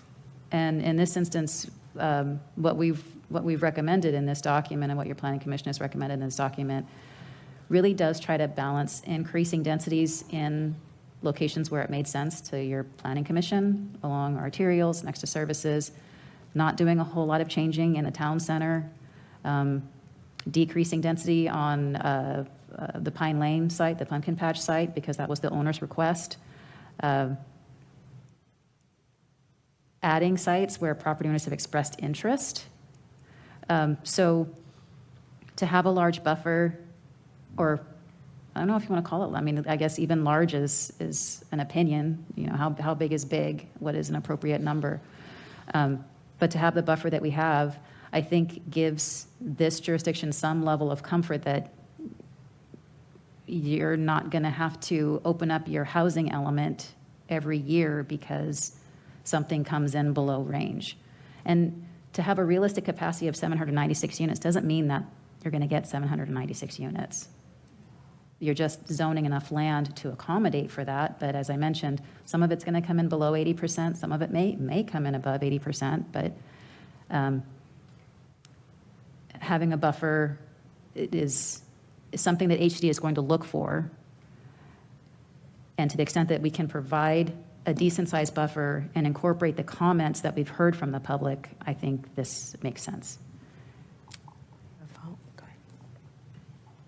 Oh, sorry, go ahead. So to follow up, I want to follow up on what he's saying. So we've got this range, 570 to 796. And in 8 years, we're going to have to do the exact same thing. So if we were to change the density slightly on some of the land parcels that we have now, so zoning changes, can we change the zoning for those in the next cycle? In 8 years. In 8 years, not this one, but in 8 years. So if we had a lower buffer, go ahead, they're conferring. Oh, me go, okay. If we had a slightly lower buffer, not a huge one, just play with me here. Let's say it was 700. So we lowered some of the densities on some of these areas that we've identified. Could we then change the zoning in the next housing element? To increase or decrease? Increase it. Yeah. Yes. Okay. And I guess that was one of the things I was thinking about, because essentially, housing zoning only ratchets one way. It never goes down. I mean, it could go down if they change the Constitution, I guess, but essentially housing zoning is only going to ratchet up. So once we increase the zoning, there's no takebacks. So that's why I'm discussing the the units over the requirement, because once we do that, we can never go back. Right? But we can still zone up. You can always zone up. You can never zone down. Correct. So even if we kept it as it is now, with the buffer that we have, I don't think those units are going to be built before the next cycle, which means we can take those same areas and upzone them, increase the zoning on them if we needed to, correct? I'm answering my own question. I know that we can. So to your point, it's not going to go down. So when we get our next RENA numbers, they're going to be even higher, and we can change the zoning to accommodate for that on the current parcels that we've already identified. Because we were at a limited space to be able to build anywhere. We've identified the sites. But I don't think that you can, if it's at X and we go to Y, you can't take credit for Y again in the next cycle. You'd have to go Y plus Z. Okay. You don't get credit for it twice. Now, in the counterfactual, if we were to say, we're at 796, and if we said 700 is the right number, and we do the 3-card Monty to get to 700, then in a future cycle, if we added the additional 96, we would get credit for it then, but we would have to first take it away now, because we wouldn't get credit twice. Is that accurate? No, say that one more time for me. I'm sorry. Say it again. We are proposing, in the current draft, it proposes 796. Yes. Pretend we submit it, they accept it, everyone is great, no problem. For whatever reason, no units get built. We would not then say, well, here's 796 again. We would not get credit for those because we've already taken credit in this cycle. We could make it 1,500 and double it on those same sites? You would get 1,500 minus 796. Can I just interrupt the dialogue? I think our consultant wanted to say something. Oh, sure. On this point. Thanks, Laura.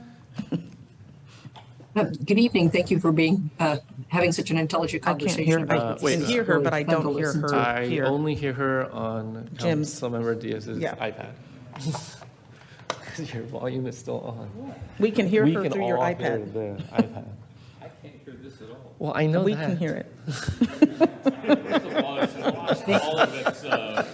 I wanted to say thank you for having such a thorough conversation about this. I wanted to, if you could indulge me for just a minute about being able to carry things over or not to the next housing element cycle. It's really difficult to project what might happen in the next 8 years with regard to legislation about housing. It's been so crazy the last 2 or 3 years. If you currently have a surplus of sites and rezone, you can absolutely use those sites again if they have not been developed. They would be part of your site's inventory. So that's something to consider. It's not, okay, we've done it now, we're going to have to do it again. Those will be available to you later for those sites that have not been developed. Something else to consider is that every year you are required to put together an annual progress report to the state and need to indicate how you are making progress towards meeting your RENA and whether or not you have sites available to keep pace with the demand. And so that's something important to consider as well, is that you're going to have to do an accounting every year about how many sites you have available, what the demand has been, what the applications have been, and are you continuing to have enough sites available to accommodate your RENA. So those are two key things, planning every year and accounting every year, and the fact that you can reuse the sites in the future if you upzone them today. So I'll if you have any follow-up questions, I'd be happy to answer them. That was not what I understood. So, all right. Thank you. I just had one other question. So at the 796 number, does that also increase our percentage of low, moderate, all those different divisions? So are we going to, the difference between 570 and 796, is there going to be even more super low income housing, so on and so forth? Bear with me for just a moment because I have this cute little cheat sheet that I made up. And so I'm going to look for that for a second. Yes, it's very cute. I'm very excited about it.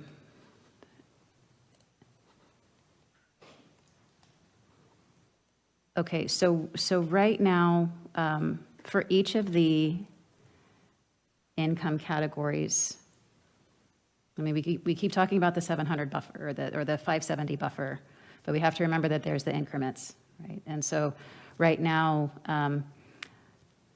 with the 796, we have a very big buffer for the above moderate. It's a 70%, almost a 70% buffer. For moderate income, it's a 40% buffer. For the low income, it's a 27% buffer. And for the very low income, it's an 11% buffer. So for the very low income category, that is the tightest of the 4 income levels.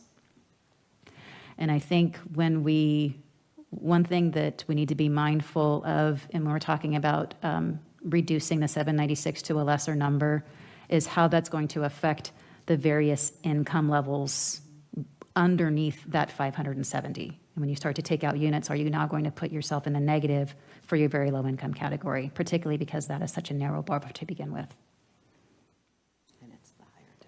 And Dana, can you just repeat, I got the 70%, 40%, what was the low? 27%. 27, thank you. And above moderate is actually 68%. I was rounding up. Thank you. I think, is this what's illustrated on table 5-10? That would be internal page 5-15, and then the document page 105 out of 314. I think it's a good illustration of the units by income category and then the surplus by income category as well. Although I feel like, Yes. I feel like the 687 in the third column from the bottom on the far right, shouldn't that be 570? Or no, that's not right. It's total credits.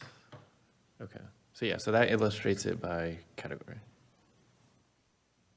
for reference. That's correct. Okay. Yeah. Okay.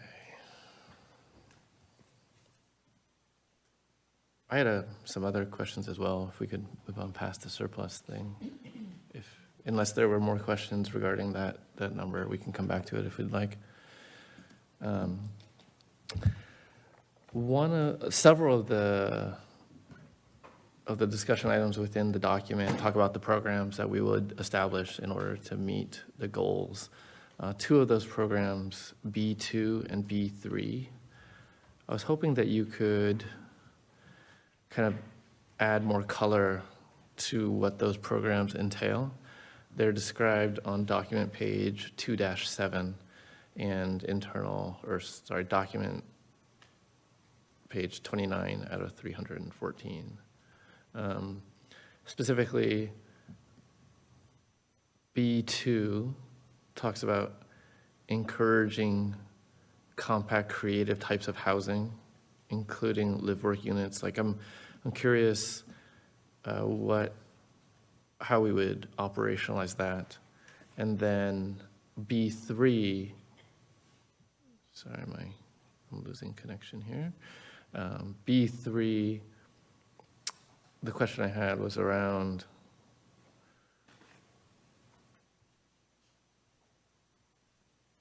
kind of the bullets and how we would plan to do that and what that would look like, because it sounded fairly broad, and I want to understand more what the city is committing to doing with regard to that. So for B2, one of the things that you'll see in the recommended land use element amendments is an allowance for ground floor residential in certain instances. Right now, ground floor residential is only allowed on upper floors.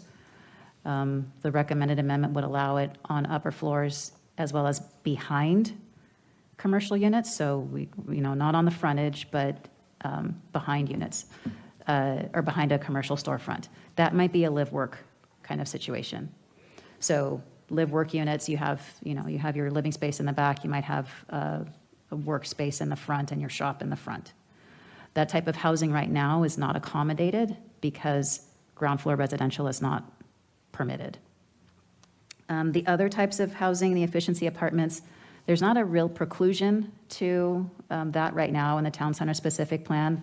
There's nothing that specifically says all units have to be 2 bedrooms or 1 bedroom. There's simply a requirement that you not build on a certain percentage of the lot and that you not build more than 40 feet tall. So if you can squeeze in a bunch of studio apartments in that, go for it. But we may just want to make that more clear in any amendments that we make to the town center specific plan and the general plan. For program B3, and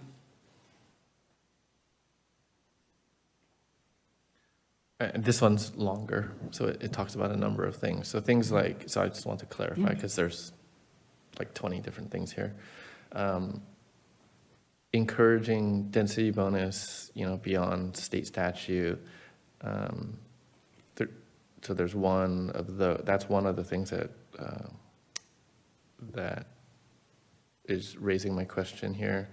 And then alerting housing developers with known interest in developing, providing priority water and sewer service to new housing developments, and I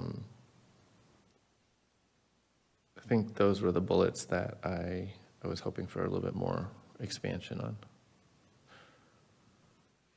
So density bonus law, as you know, requires the city to approve a certain number of concessions or waivers based on the affordability level that's proposed by the developer.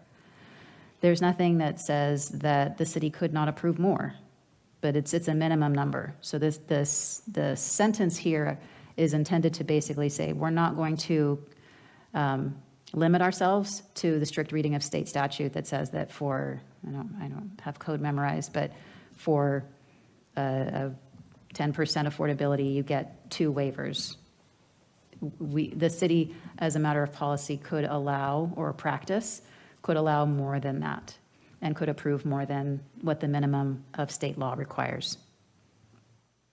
So, okay, Go ahead, yeah. Is what is presented here committing the city to changing its rules such that it would provide more concessions, or is it simply restating the status quo that the city could always provide more concessions if it so chose?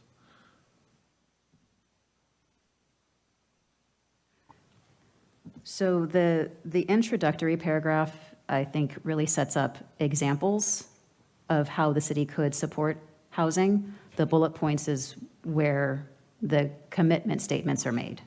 Yeah, so I'm just I want to clarify what the document is. If we sign on to the document, what are we committing to as a city? Are we actually committing to provide more concessions than is currently required both by our own city code and state law? Or is that just an option that we always have, but not a requirement? The latter. The latter, okay. You're committing to not constraining yourself to just the Okay. minimum requirement of state statute. Okay. But that's also the status quo though, right? Yes. Okay. Yeah. Okay, sorry, and then the other two you were. You haven't had a lot of density bonus applications, but yeah, I mean, the other 2, I think you had questions about the process that prioritize, I can't remember which bullet Yeah, points you were the specifically second, asking about. the penultimate bullet, and then the last one. The last 2, okay. Yeah.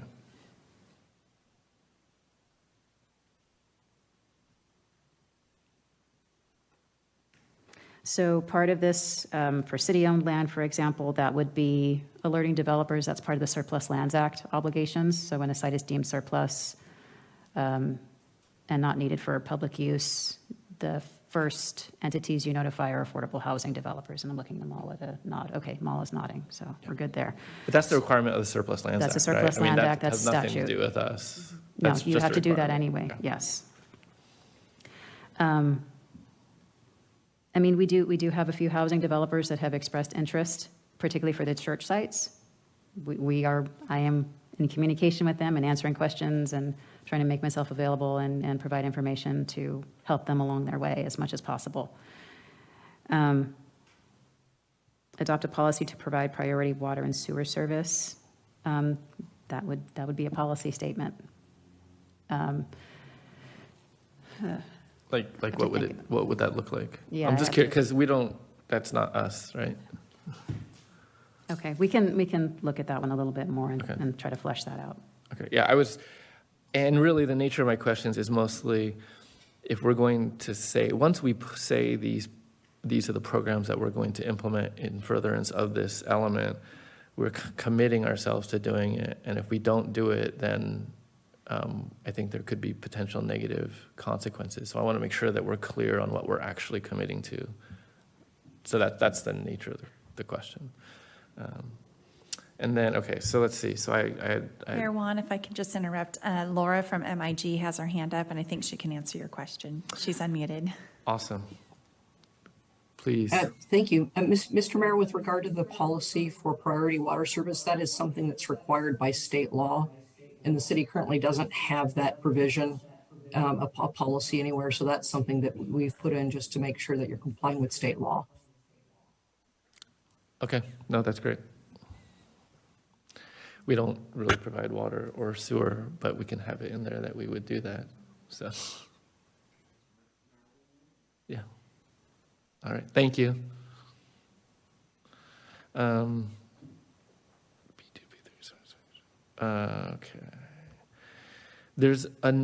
And I think we talked about this, I had this as a note for myself, but I think we may have covered this in the beginning, the zoning code changes where ultimately, is there like a table that summarizes the existing zoning and the code changes that would change those to increase the density? Because I think it's targeting, if I recall, 4-ish zoning designations, and it's increasing those. Is that laid out concisely in like a table? Because it permeates throughout the document, but I didn't know if it says like, here's the zones that exist, here's the new ones, and it goes from X to Y. Does that exist somewhere here? Not necessarily in a table format, but page 211, yeah. Starting on page 210 to 2-11 is the listing of them. It's listed in bullet point, but I don't have it in a table format. Bullets are good too. Yeah, as we get to discussions on the zoning code amendments, we can present that information, or I can present that information in more of a table format. Okay. If that Yeah, would I be mean, helpful. just for, Visual summary. yeah, I think it helps as a reference to see it. Okay. On page 32, wait, no, that was the same question, my bad. Oh no, here we go. So we propose a number of changes here on page 32 under program D2, Delta 2. Some of these changes, let me see if I can find it. Okay, so, sorry, it's on page 33, my bad. And then the document page 2-11. There's a number of items here on the track changes version.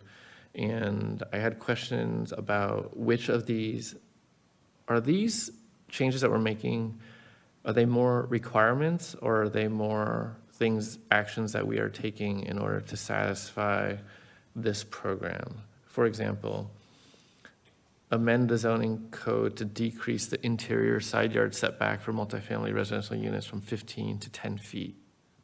Is that like, does that come from somewhere specific, or is that just something that we are choosing to do to further promote development, I guess?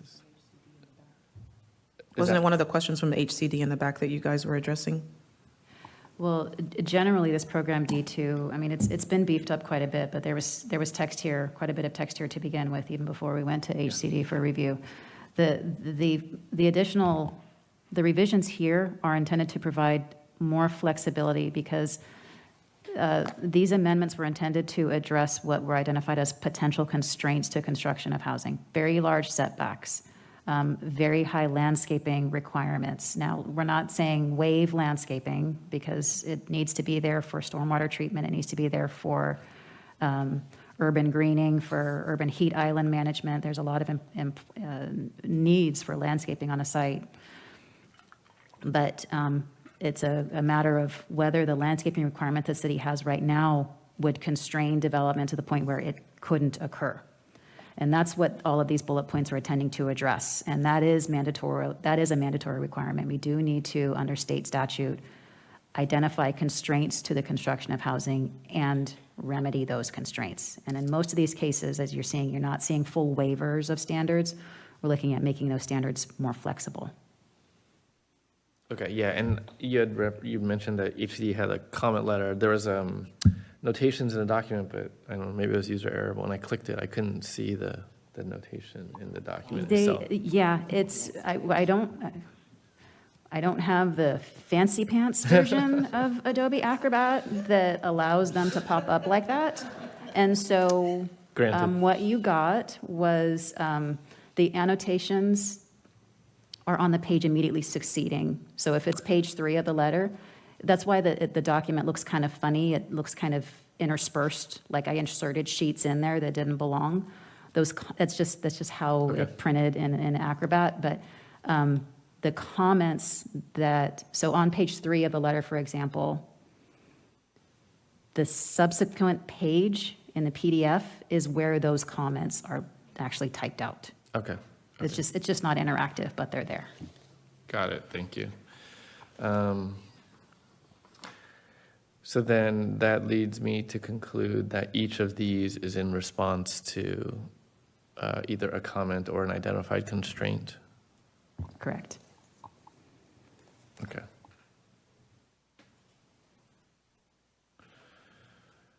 Okay, well, that answers like the next 5 of my questions, but I'll just go with that. Let's see, program F1.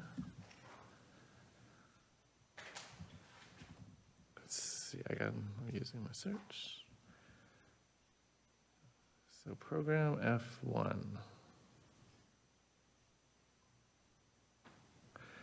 Actually, and I think this had to do with what we had just talked about, or similar, in the first floor residential. How many units are we gaining by allowing first floor residential in those limited cases? That may not be F1, sorry, but that just came in my head.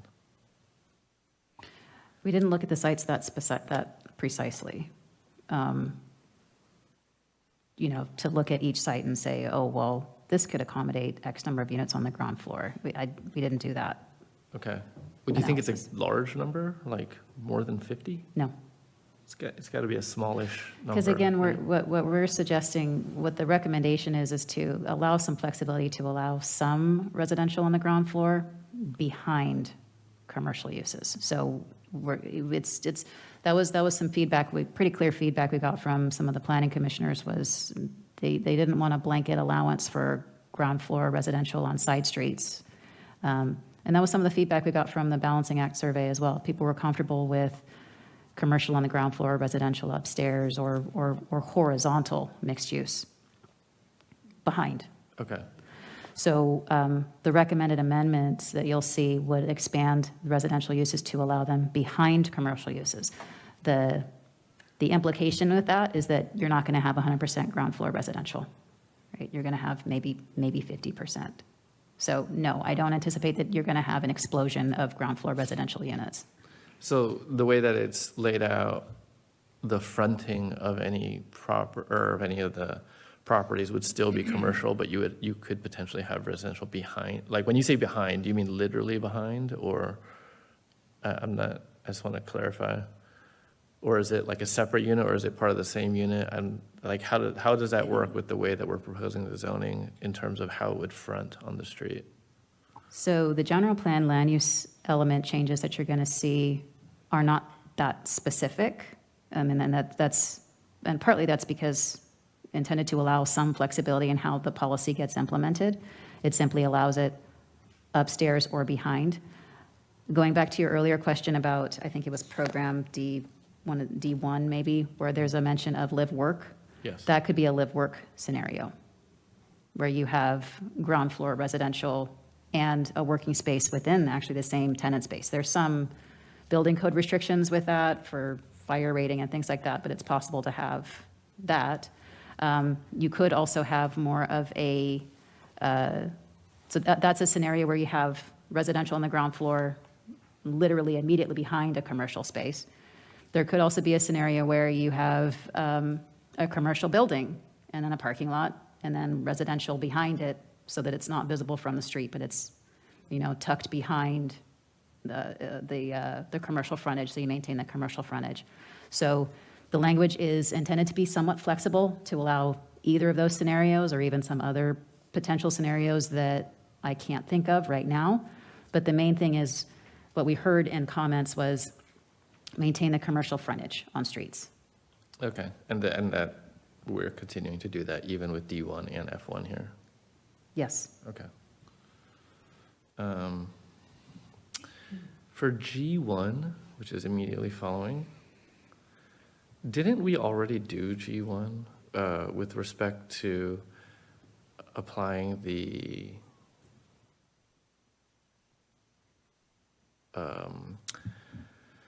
affordable housing plan to expand application to residential developments, whether ownership or rental? So you have to have inclusionary requirements for ownership projects for 10 or more.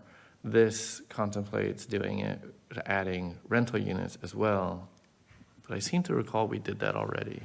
Yeah, you may have, now that I'm thinking about it, and we'll take a look at that. If that language needs to come out, it can. The other component to this, though, to program G1 also is the reducing the minimum number below which the inclusionary housing ordinance becomes applicable. That has not been done yet in your ordinance, and expanding the options for complying with the ordinance to include on-site construction, off-site construction, and in lieu fees, which you don't have right now. So I'll look at the rental part of it and confirm that that's already been done. With G2, there are other changes that are recommended to be made to the inclusionary ordinance, but I will look at the rental part of it. I think you may be correct. Because I voted against it, so I remember. Okay. Just saying. And then the language here says the city may consider revisiting the plan to lower the threshold to fewer than 10. This doesn't commit us to doing that. Is that accurate? It's just like we're going to think about it? As of right now, that is how it reads. We, as you know, we have to go back to HCD. I don't know if they will direct us to change that. Okay. The stronger commitment is to the amending the code to allow alternative options for compliance. That is more of a commitment in the text. Sorry. In the third paragraph under G1. This is the in lieu fees? The in lieu fees and other, consider other options for Off-site affordable housing. Off-site housing, ADUs, purchasing covenants and existing units. Though I don't think those are in your code right now. I think your options are There's some, on-site but not this construction, many. off-site construction. Yeah. And so is it the intent of this paragraph essentially to allow developers more options to satisfy, rather than just those limited things of off-site construction or whatnot? They can. And in lieu fees, Mala corrected me that the in lieu fees is in your ordinance as well. I'm sorry, I misspoke on that. Okay. So I mean, I think the intent is to give more options to satisfy what the in lieu fees is intending to do. The inclusionary obligation. Okay. Yeah, to give more options for meeting the inclusionary obligation. Okay. Yeah, that one seems cool, so.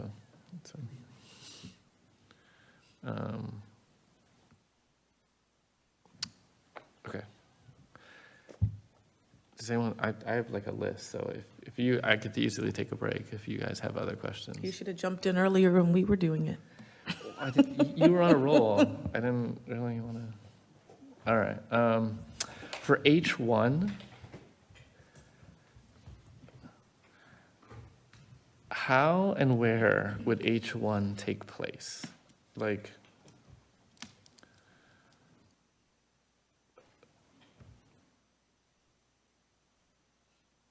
like, what are we committing to here? Because it says we'll seek funding to provide for these things, and the city will work with housing providers on at least one project serving a special needs group during the planning period. That's a lot more specific than some of the other programs that I feel like gives us a little bit more flexibility, but this doesn't give a lot of flexibility. And so if we do not do this, I feel like we may be, I don't want to run afoul of not meeting a commitment. So my question is, how and where would we do this? So it is an aspirational goal. We will aim to do this. Okay, that's the key. Okay. That's the key verb. Okay. We receive notification of funding availabilities for housing projects. We're not going to pursue one unless we have a developer to work with. I can say just practically, as I said before, we've been in discussions with a couple different organizations who are interested in building affordable housing on their properties, to the extent that we can work with them to help their projects along, to possibly be co-grantees, to provide them resources. We can, I guess what I'm trying to say is, we've kind of already started this because we do have some affordable housing developers that we'd like to continue to work with, particularly for the very low income housing obligation. Okay. But it is, at the end of the day, an aspirational goal. Okay. And I just want to, I guess, yeah, I mean, your judgment here is really valuable if HCD will, if they will allow us to rely on the "will aim to" phrase of this. I don't know. That's a great question that I can't answer. Because if it were not the conditional or that, then that could be problematic, I would think. It's possible, but so far we've not gotten that comment from them on this particular goal. But they do get, as we've said before, they do get another opportunity to review. Okay, sounds good. Can I jump in here really quick on that piece? You just mentioned that you've identified developers or you've been in contact or worked with some. Could you change that slightly then to indicate that so that they're aware that you've already been, and I'm talking about the actual red line. So that sentence, could you change that slightly to show that we've been doing that? And we'll still continue to aim, don't change the paragraph, but the city will proactively seek out developers, maybe continue to work with or communicate with, I don't know, whatever verb you want to use there, but. Okay. Well, I'll discuss that with MIG. Okay.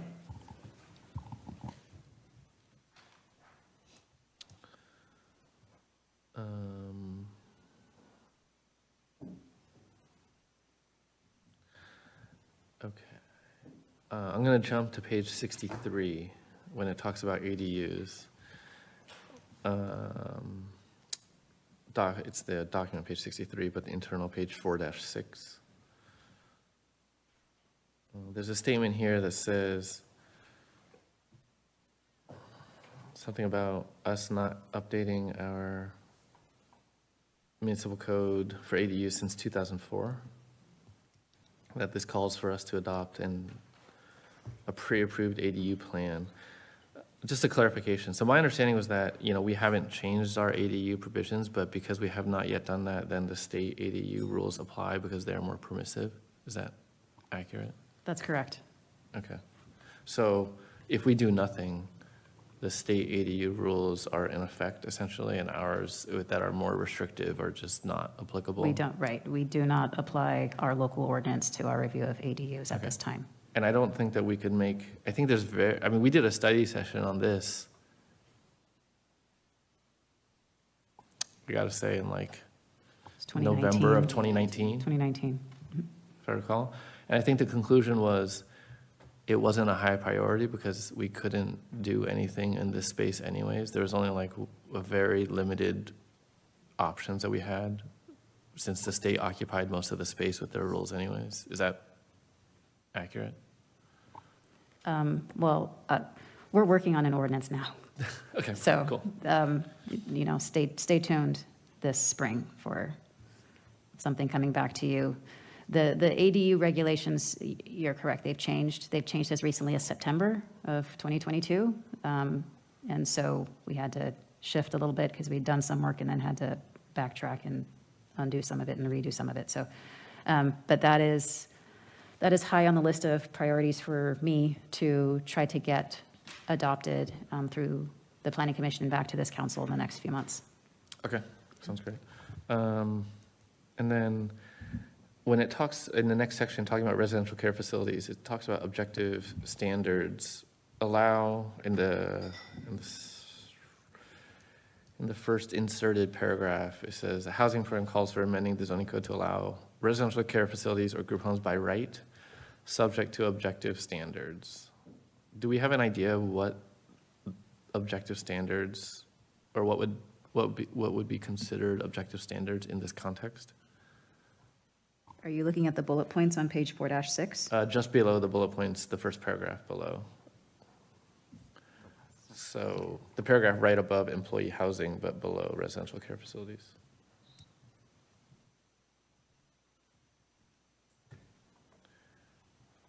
So currently, it looks like for 6 or fewer persons, we're fine. But once you go over that, there's, because we require a permit, we consider that a constraint for 7 or more. And so we're calling for amending it such that residential care facilities or group homes are approved by right, subject to objective standards. So the items that are listed in the bullet points above that paragraph are what is required in the zoning code right now. You have to have a license, you have to have off-street parking, you can't have signage, you can't be 1,000 feet from another facility, and you have to comply with building code. Compliance with building code is something that may stay. That is an objective standard. Having a license from the state is something that can stay because that's an objective standard. Not having signage is something that can stay because that's an objective standard.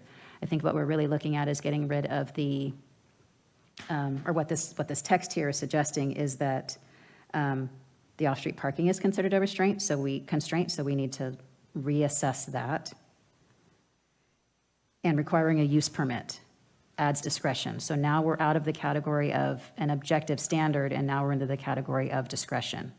A use permit is a discretionary action. So I think a lot of the zoning changes, I'll say with full honesty, I haven't written your zoning code yet. So I don't know what all the text is going to look like. But just looking at these bullet points right now, I can tell you that a couple of these standards that are here are not objective, and they should come out. And the 1,000-foot separation is not consistent. I think what's written here is it doesn't comply with state law. So I think the short answer to your question is I think you will see a version of this bullet pointed list, but not all of it, as part of your objective standards for group homes. Okay. Also, does that apply to the manufactured homes? You've got subject to objective development standards at the end of that paragraph also. I don't know if that's kind of along the same lines. Right below that.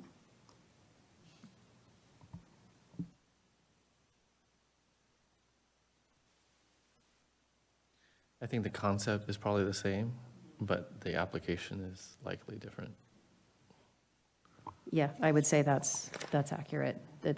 Yes, conceptually the same.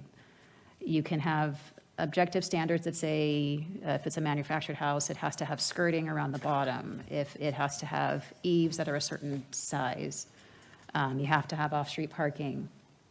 You have to have but they have to be objective standards. The way the code is written right now, as it's described here, is that it's not allowed in certain cases. And so it may be that it's appropriate to allow it as long as you establish your objective standards for it, it may be acceptable. But you want to set those rules up front for what you want it to look like. Thank you.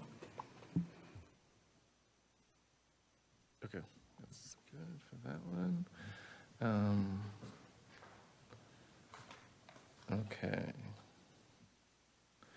On page 75, sorry, I just wrote them down to document page numbers, so I have to look at what the reference is. This is site plan review. It is document page 4-18. Are we intending to eliminate design review? Because that's how it seemed to be, or sorry, let me rephrase.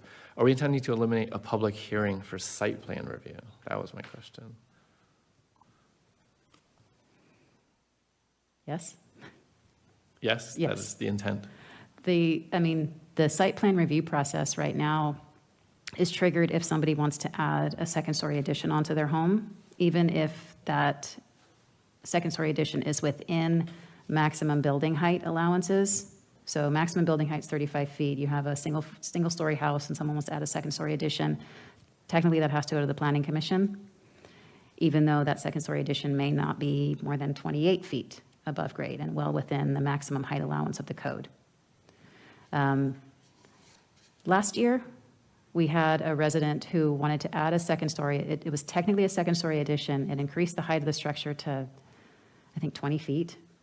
And it was behind, it was on the back side of the house.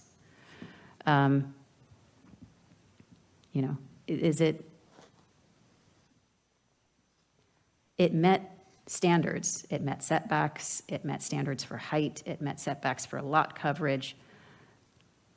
There's a question of whether that needs to be a discretion. What's the discretion that needs to be exercised there if it meets standards and it's not changing the use, particularly for a single-family home? So yes, it's an intent to simplify the process. It gives those homeowners who want to improve their properties, it cuts their timeline down, so now they don't have to go through the process of a hearing. Materials costs can go up, as we've seen in the last couple of years. They can go up a lot really fast. It streamlines the process for staff. If we have standards that show that standards for height, standards for setbacks, standards for lot coverage, standards for floor area ratio, which we have all of those, without the discretionary process, that's workload off of your already small staff, and we can review that as a building permit to confirm that it meets those standards. Okay, so just to clarify, when this last sentence here in this section under site plan review, when it says a program has been included to streamline the site plan review process for housing development, that is specifically to eliminate the public hearing process, but it does not impact the site plan review for conformity with the applicable codes and whatnot and zoning. Correct. It would still be subject to a building permit. We would still check it against, as I said, setbacks, heights, lot coverage, things like that. But yes, it would eliminate the public hearing. Okay. Well, that seems okay. Okay. This is probably not germane to this discussion, but page 83, we talk about fees.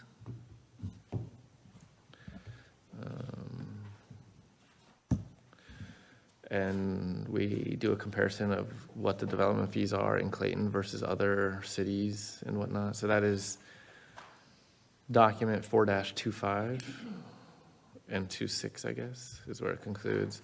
And we conclude that the fees in Clayton are generally lower than the fees charged by other cities for overall development when you go all in. Can we take a note to incorporate a discussion within our overall fee review? Just because it's not related to this, but it just triggered that. So I want to make sure that we have that there. If I could just say the fee study that's we're about to embark on did not contemplate, nor is it funded for a review of development fees. It's for user fees. And so I don't want to set the expectation that we're going to get to that in this very next segment that we're going to look at with respect to user fees. Development fees would be an additional component to that we could add, but I just wanted to be clear about what got we it. have on our plan. Okay, got it. To bring it back to this discussion, our fees look to be significantly lower than fees in other jurisdictions in general. Are we charging too little? And like, it's not, I don't think it would necessarily be a constraint if our fees were in line with other surrounding jurisdictions. Here, we are identifying that our fees are lower than surrounding jurisdictions, so it's not necessary, so it is not a constraint. But I would think that we have room to actually increase our fees and still not be considered a constraint as long as we were in line with other surrounding areas. Does that seem reasonable? I guess I would say, I guess so. Perfect. Because I think this conversation that's happening about whether we should reassess our development impact fees is happening kind of on, as your word, as I think you used, parallel or sibling. I forget what word you used before, but that's a different process. That's going to be a different process from this. Right now, we're identifying that the current development impact fees are not a constraint to housing. There's not a policy in here to change them. A development impact fee analysis does take time and expense, but could be done. And if at the end of the day it still comes out to be less than other cities, it doesn't really change anything in your housing element. Okay, so we may have room if we do the diligence necessary to assess it.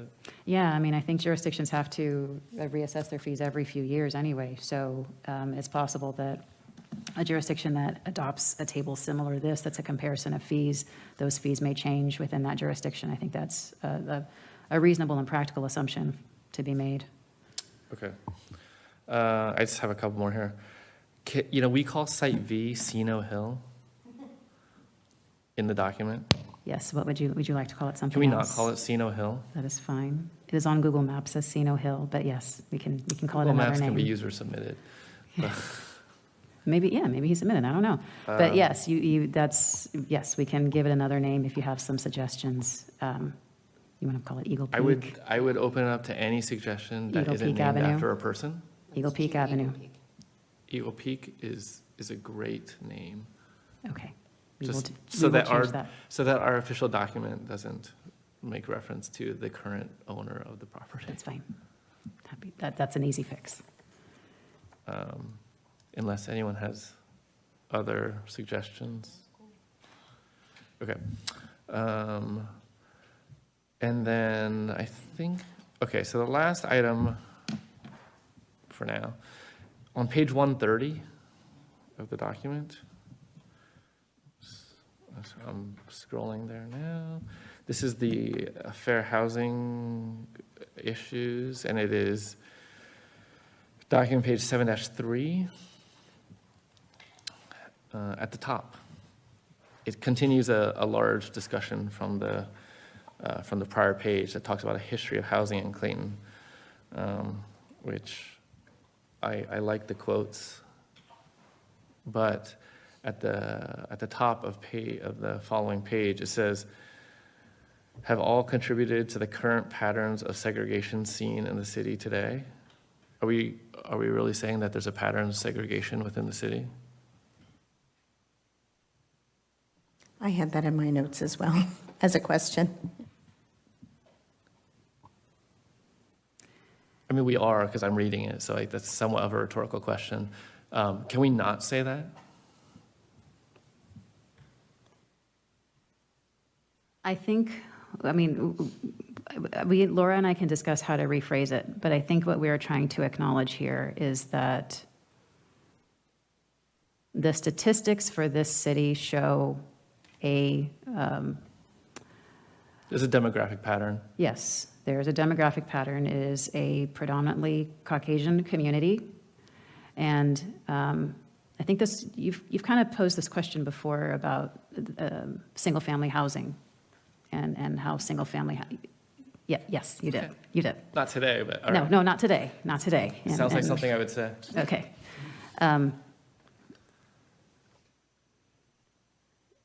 So Clayton has historically been single-family.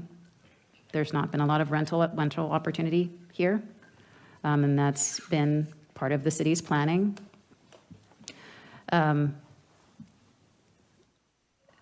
way that's contributed to demographics is that for a very long time, and even some would argue to this day, the opportunities for people of color to purchase homes has been constrained by federal laws, by mortgage practices, by predatory lending practices. It's been a challenge. So when you have a community that is predominantly single family, and you don't have an opportunity for rental housing, which doesn't exist much in the city. It does exist, but there's not a lot of it here.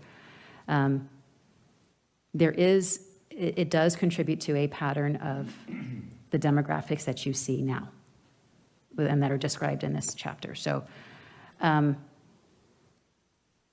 mean, I don't know if I would go reality. that far. I mean, I think that assumes a causal relationship, but I do think that it is factual to say that the demographics, as we've identified later and throughout the document, but I balk at the idea of stating that there's a pattern of segregation seen in the city today. Do you want to, suggestion? I don't know how to wordsmith it. I'm trying to think about how to wordsmith it. Yeah. But that I would be opposed to saying something like that in our document. I think, we can say something that identifies the fact pattern, but I don't necessarily. The demographic, we can go back to the language Sure. you used a few moments ago, which is have all contributed to the Limited demographic diversity. I think my mic was on, so I think they heard that. Limited But demographic diversity. Yeah, I mean, you could wordsmith it in a way, I think, that communicates or conveys what what is the intent here, I think. And could you is that even okay? say an abundance of single-family housing, which, Yeah, because right? I do think that the history that's identified, it definitely has led to a bias towards single-family housing. That is, I think that's, I think that's a accurate assessment, but I wouldn't go further and say that the zoning has led to demographics. The demographics existed prior to the zoning. So I wouldn't say that one caused the other if the other was first. I don't know. I think it is, the way that it's written somewhat assumes a causation, but I wouldn't go that far. I would definitely agree with if we said it led to the zoning practices or policies or direction, and all the history that you've identified or that has been identified here has definitely led to a bias towards single-family housing. But zoning, if we look at the history, leads to segregation. So what is exactly is it that word that bothers you? Zoning could lead to segregation. Sure. It doesn't always lead to segregation. Sure, but in and of itself, you just said that the zoning was here. If you zone a certain way, it excludes people. So it can segregate a particular population or segment of a population. It could, sure. So. But I think it would be assuming facts, not in evidence, to say that it did. Because that evidence is not presented here. It The certainly. word segregated doesn't bother me, but you've stated that it does. So you guys can wordsmith it, but I think it's totally whitewashing what's happening.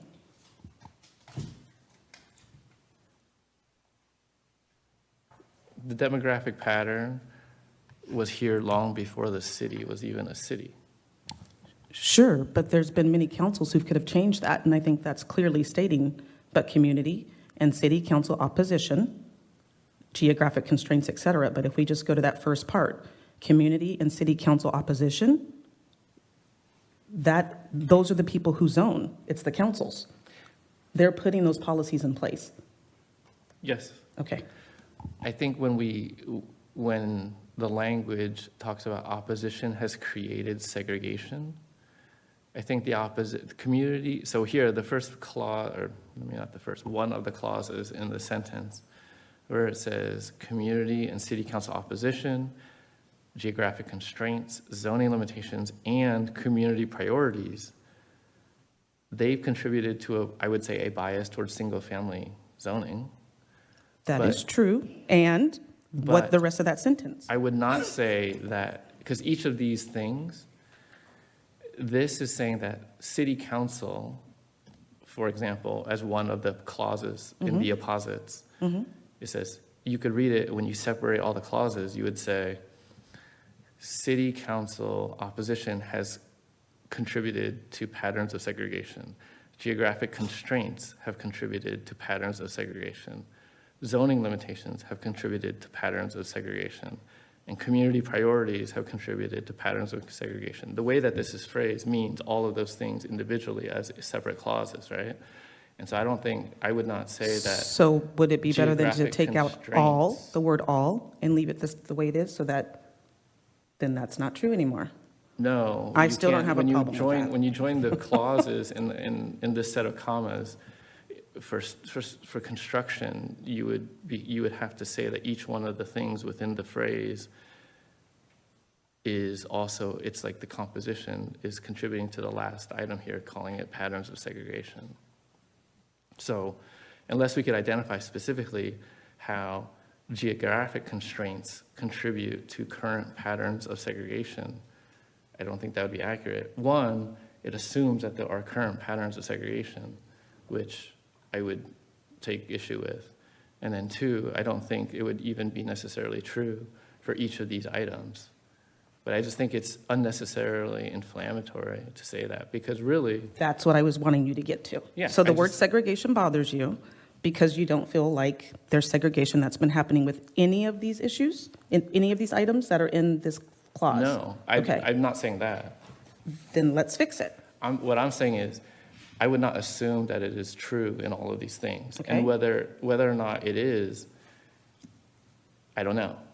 But I think it assumes facts, not evidence. Okay, so I still think we're trying to whitewash it a little bit, because I would say that there are definitely patterns of segregation in the city. So if you want to take it out, I think we have to be very clear on how we're fixing it and why we're fixing it, so it's not whitewashed, because I have a huge problem with that. What do you mean by how Whitewash means you want to take out the word segregation because it feels like, ooh, the town has the history of being racist. And I'm going to say that No. because people keep saying it. That's not why. Okay, But good. You're saying that that's Good. what I'm saying. I'm glad but it's not not. saying That's that. why I'm trying to get you to tell me how come you want to take it out. Because So, there's no evidence that it's there. okay, so there have definitely been, we have alone in its struggles to provide adequate, affordable housing to its residents. So if we want to add the sentence that says, we've been biased to single-family homes, why? I don't know. I don't know the motivations of the people, and I don't presume to know. Okay, so then But- how come it's okay to put that phrase in there and take this one out if we're assuming facts not in evidence? Why are we doing that then? What are your facts that you know that we're biased towards having single-family homes? Well, the fact that we have predominantly single-family homes, and I would say the residents' overwhelming desire to live in a community that has single-family homes in it predominantly would, you could reasonably conclude that there's a bias towards single-family homes. I have a bias towards single-family homes. So, We could be here all night debating this, and Sure. I cannot wait to hear the public discussion on this, because I think that we're being ostriches and burying our heads in the sand on this discussion, seriously. well, no, I'm having the discussion. With me, I know, but we're not really getting down to the surface of it, because I think that if we're saying, and I'm going back to all of those comments about the Olivia and everything that was put on social media about all of the housing that people didn't want here and the rationale for why not, and why they wanted to remain single-family homes in this community, leads to segregation and the type of folks they wanted to keep out of here. That's how come I want it to stay in. That's my rationale. And Okay. I'm fine with how you guys want to take it out, but that's why I'm saying whitewashed, because it's definitely leaving out the whole, we don't want to be the next Pittsburgh, Antioch, Richmond. Those were the comments that people were making on Nextdoor and on Save Clayton and all those sites. That's how come we have the reputation that we have against from other people outside of our community and within our community. That's a problem. And I'm trying to have these conversations so we can fix it. But I don't think everything is about the Olivia. I didn't say that. I'm giving that one example. Are there any others? Sure. What would you like to know? Any other example that doesn't reference the Olivia? In pertaining to this particular word? Yeah. Sure. Right now, we're known as a sundown town. Do you know what that means? I know what that means. Okay. Where are we known as a sundown town?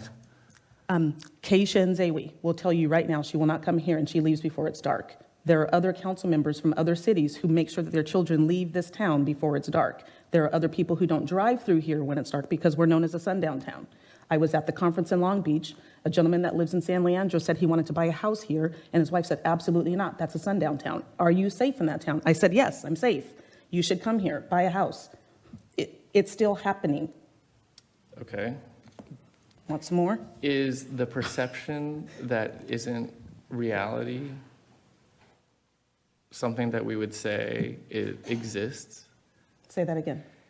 That may be a perception, which Sure. you disagree with. But I'm one person. Okay, I wait. don't speak for others. If you disagree with it, so you don't think that's factual? I don't for me, but I can speak for the other families Yes, that spoke. I grant that other people have that Not same outside of town, sentiment. but people in town, current residents Sure. right now, feel the same way.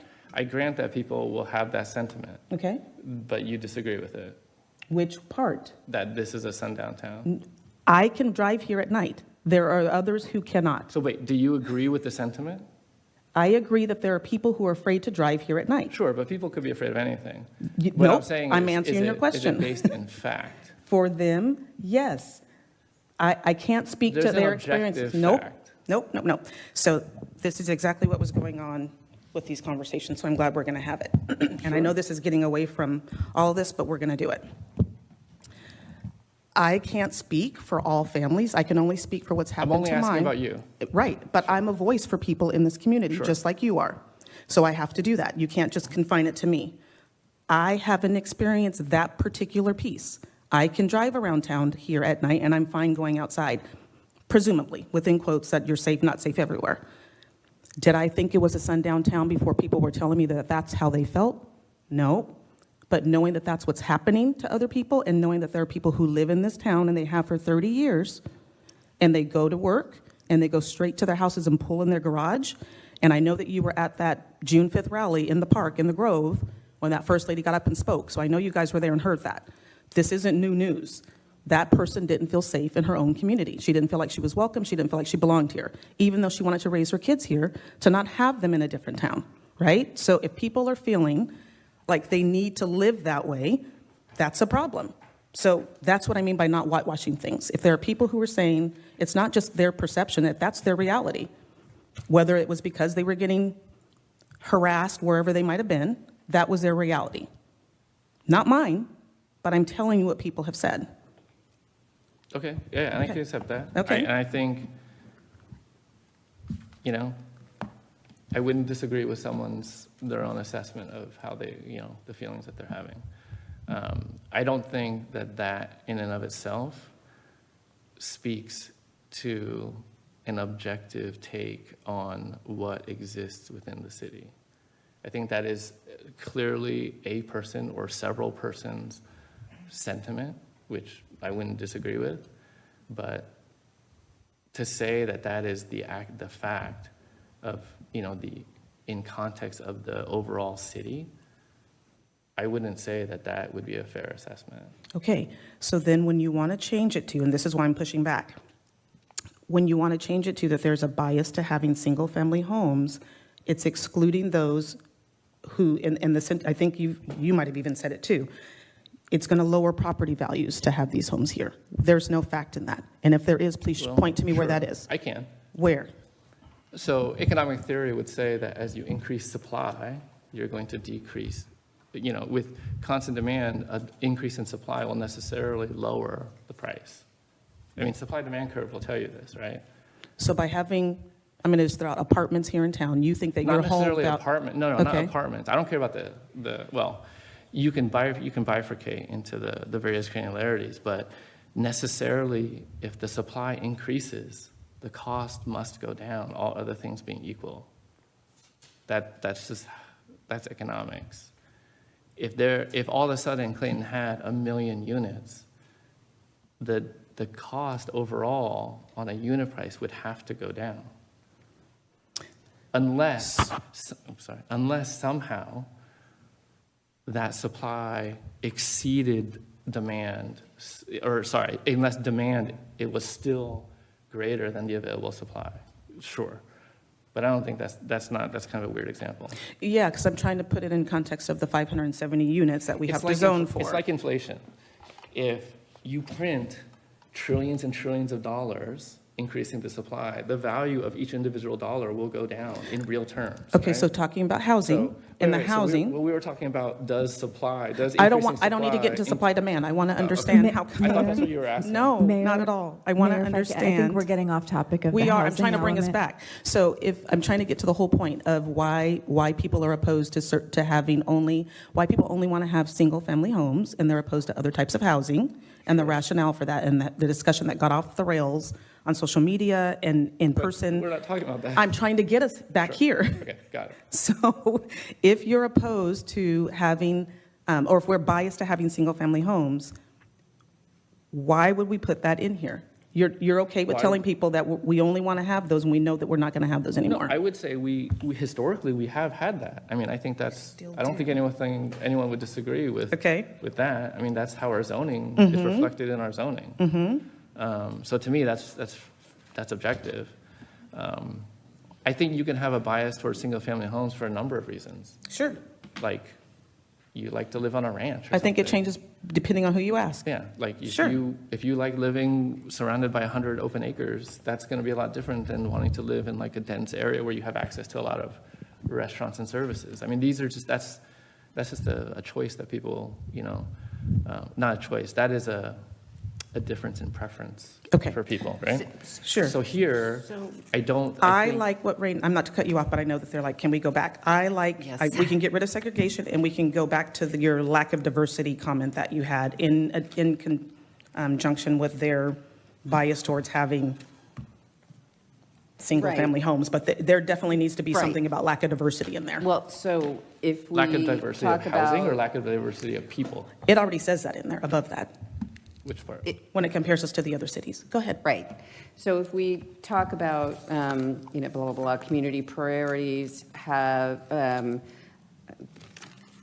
bias toward, so all of these things have resulted in a bias toward predominantly single-family housing and a lack of or limited demographic diversity relative to surrounding communities. That's a fact pattern in evidence. Correct. No. It is. It is. It's in the document. I would say the that tables are in the document. Hold on. There's a nuance that I think is missing. There is, if you compare to other cities, and there's a measure, that is fine. I don't think you can connect the causal relationship between those and the difference between other cities, because that's what you did with that statement. You're saying that these things have caused that difference with respect to other cities. And I don't think that you can draw a causal relationship. I'm not sure that you I can't say it's not. draw a causal relationship. And so, I mean, I think that all of those things being in evidence have resulted in a... Not resulted. Allowed it to happen? You can't have this connection because you don't have evidence. Except that to historically there support the is a connection between... In Clayton? In the county, in the state, in the country, there is a But that's the connection composition between fallacy. zoning and segregation. That would be a fallacy of composition, assuming that the factors that lead to the whole. So we're somehow different from I don't know. everybody else. I'm not drawing that conclusion. I'm just saying that you can't draw the counterfactual. What? I think it would be disingenuous of us not to acknowledge that our history has at least created a context in which we are less demographically diverse than the surrounding areas. And we have to acknowledge that. Because it's required in the housing element? One, because it's true, and two, because there is a component associated with the affirmatively furthering fair housing, that's so hard to say, AFFH, that requires an explicit evaluation of patterns of segregation, patterns of racially concentrated areas of poverty and racially concentrated areas of affluence. Clayton is entirely a racially concentrated area of affluence. I don't know why housing has to have all these words that all kind of have to come together and sound alike, so I apologize if I'm hoping I'm getting them all in the right order, but there is a requirement for us to perform this analysis, and HCD is actually quite adamant about the level of analysis. And so, you know, I don't want us to wordsmith this forever, but I would like to say that we need to acknowledge that we have a context in Clayton that is the result of a whole variety of things, and we now have a situation that is biased towards single-family housing and is less demographically diverse than surrounding communities. I think we can say that. Fine, then we'll say that. That seems fine. We do have, that is the fact pattern.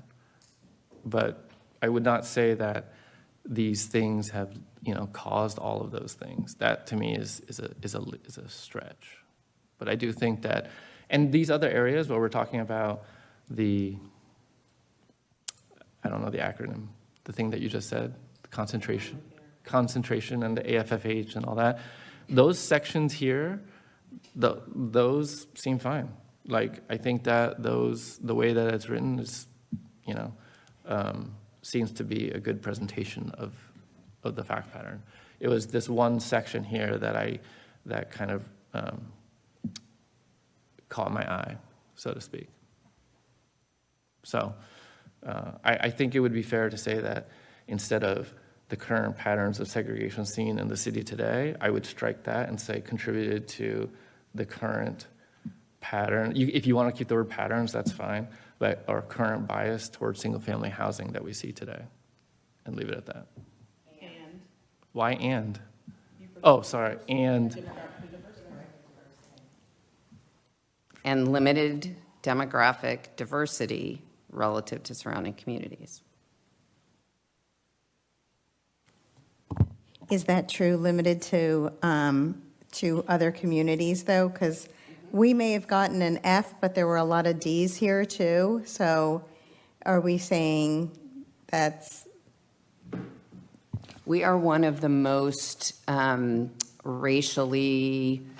homogeneous? Thank you. I was having trouble with where the syllables ended up in that, but yes, homogeneous in the county.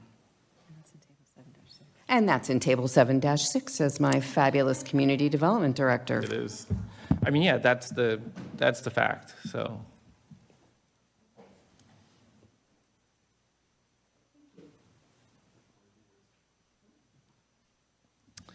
Okay. That was my last question.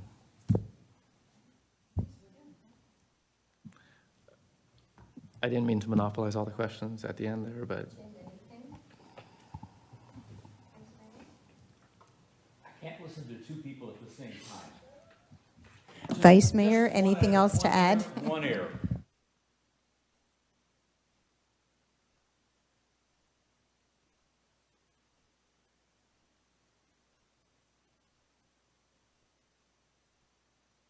Do we have any other questions or comments from council? No. All right. I think that you were not asking for an action item or an action on this. Do you have the feedback that you need, or do you have any clarifying questions at this time? No, I think we understand Okay, the feedback we've gotten. great. Thank you, Dana and staff from MIG. Thank you all. I know that's probably added extra gray hairs because I've got some, so I know you guys do too. And hopefully this will, I'm not throwing shade at all, at all. I meant it metaphorically. But no, thank you all. You guys have done an amazing job on this, and I appreciate it as well. So just to echo Councilmember Trupiano and Councilmember Cloven, thanks. Yeah, it's fabulous. It's a ton, so we just get to pick at it at the end, but you do all the work, so thank you. And with that, I will close this item. And now we move on to closed session. So I would thank the audience for participating. Before you do that, Mayor, you do have two closed session items. They are listed on the agenda, both relating to personnel matters under government code. At this time, I would request that you open it for public comment on the closed session items if there are any members of the public in the room or on Zoom who wish to make a comment on the closed session before the council recesses into closed session. Thank you for the reminder. I would open it to public comment on the closed session items. If anyone would like to make a comment, now's your time. You are welcome. You're welcome to make a comment on the closed session. Although I can't really restrict the content of your comment, so you're welcome to make a comment on closed session.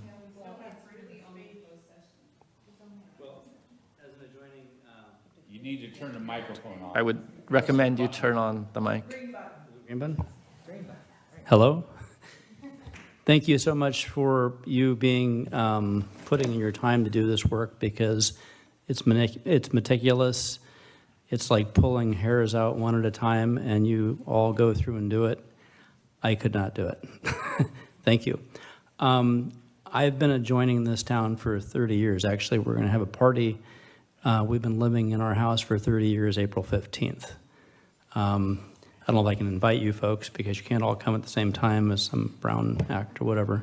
But anyway, one day, 1 year, we will annex our property, hopefully to your city. If not, we'll build in the county. We've been trying to do that for a long time. We were directed by the county to annex to the city and work with the city in 1990. And out of, I don't know how that happened, we were not able to do that. But Mayor, I'm sorry to interrupt. We closed that item and we didn't reopen. Oh, I thought it was a closed item. I shouldn't No, talk I'm on a sorry. closed item? We ended you came in late.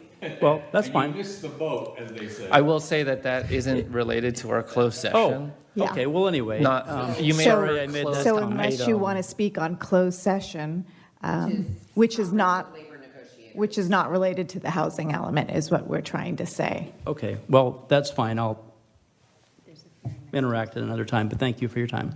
There is a hearing on January 17th, so you can come back at that time. Yeah.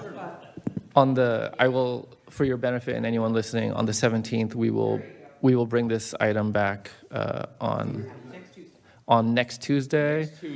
And we will invite your comments. What time? At 7 o'clock. I'll be here. Please join. Oh, sorry.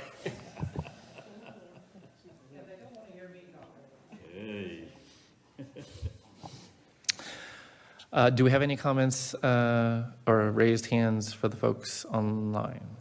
Mayor Wan, I do not have any hands raised on the closed session items.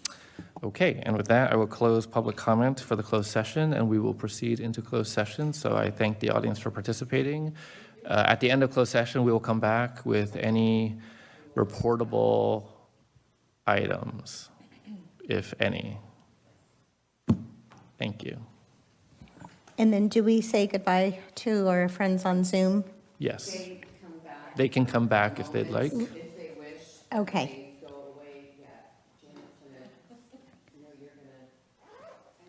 Okay. And I would offer that we take a brief recess for anything that you may wish to do for 5 minutes. That conveniently aligns with that as well.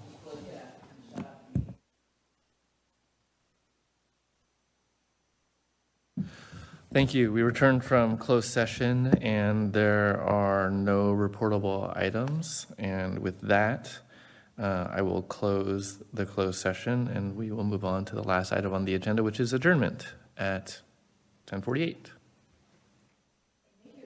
Thank you.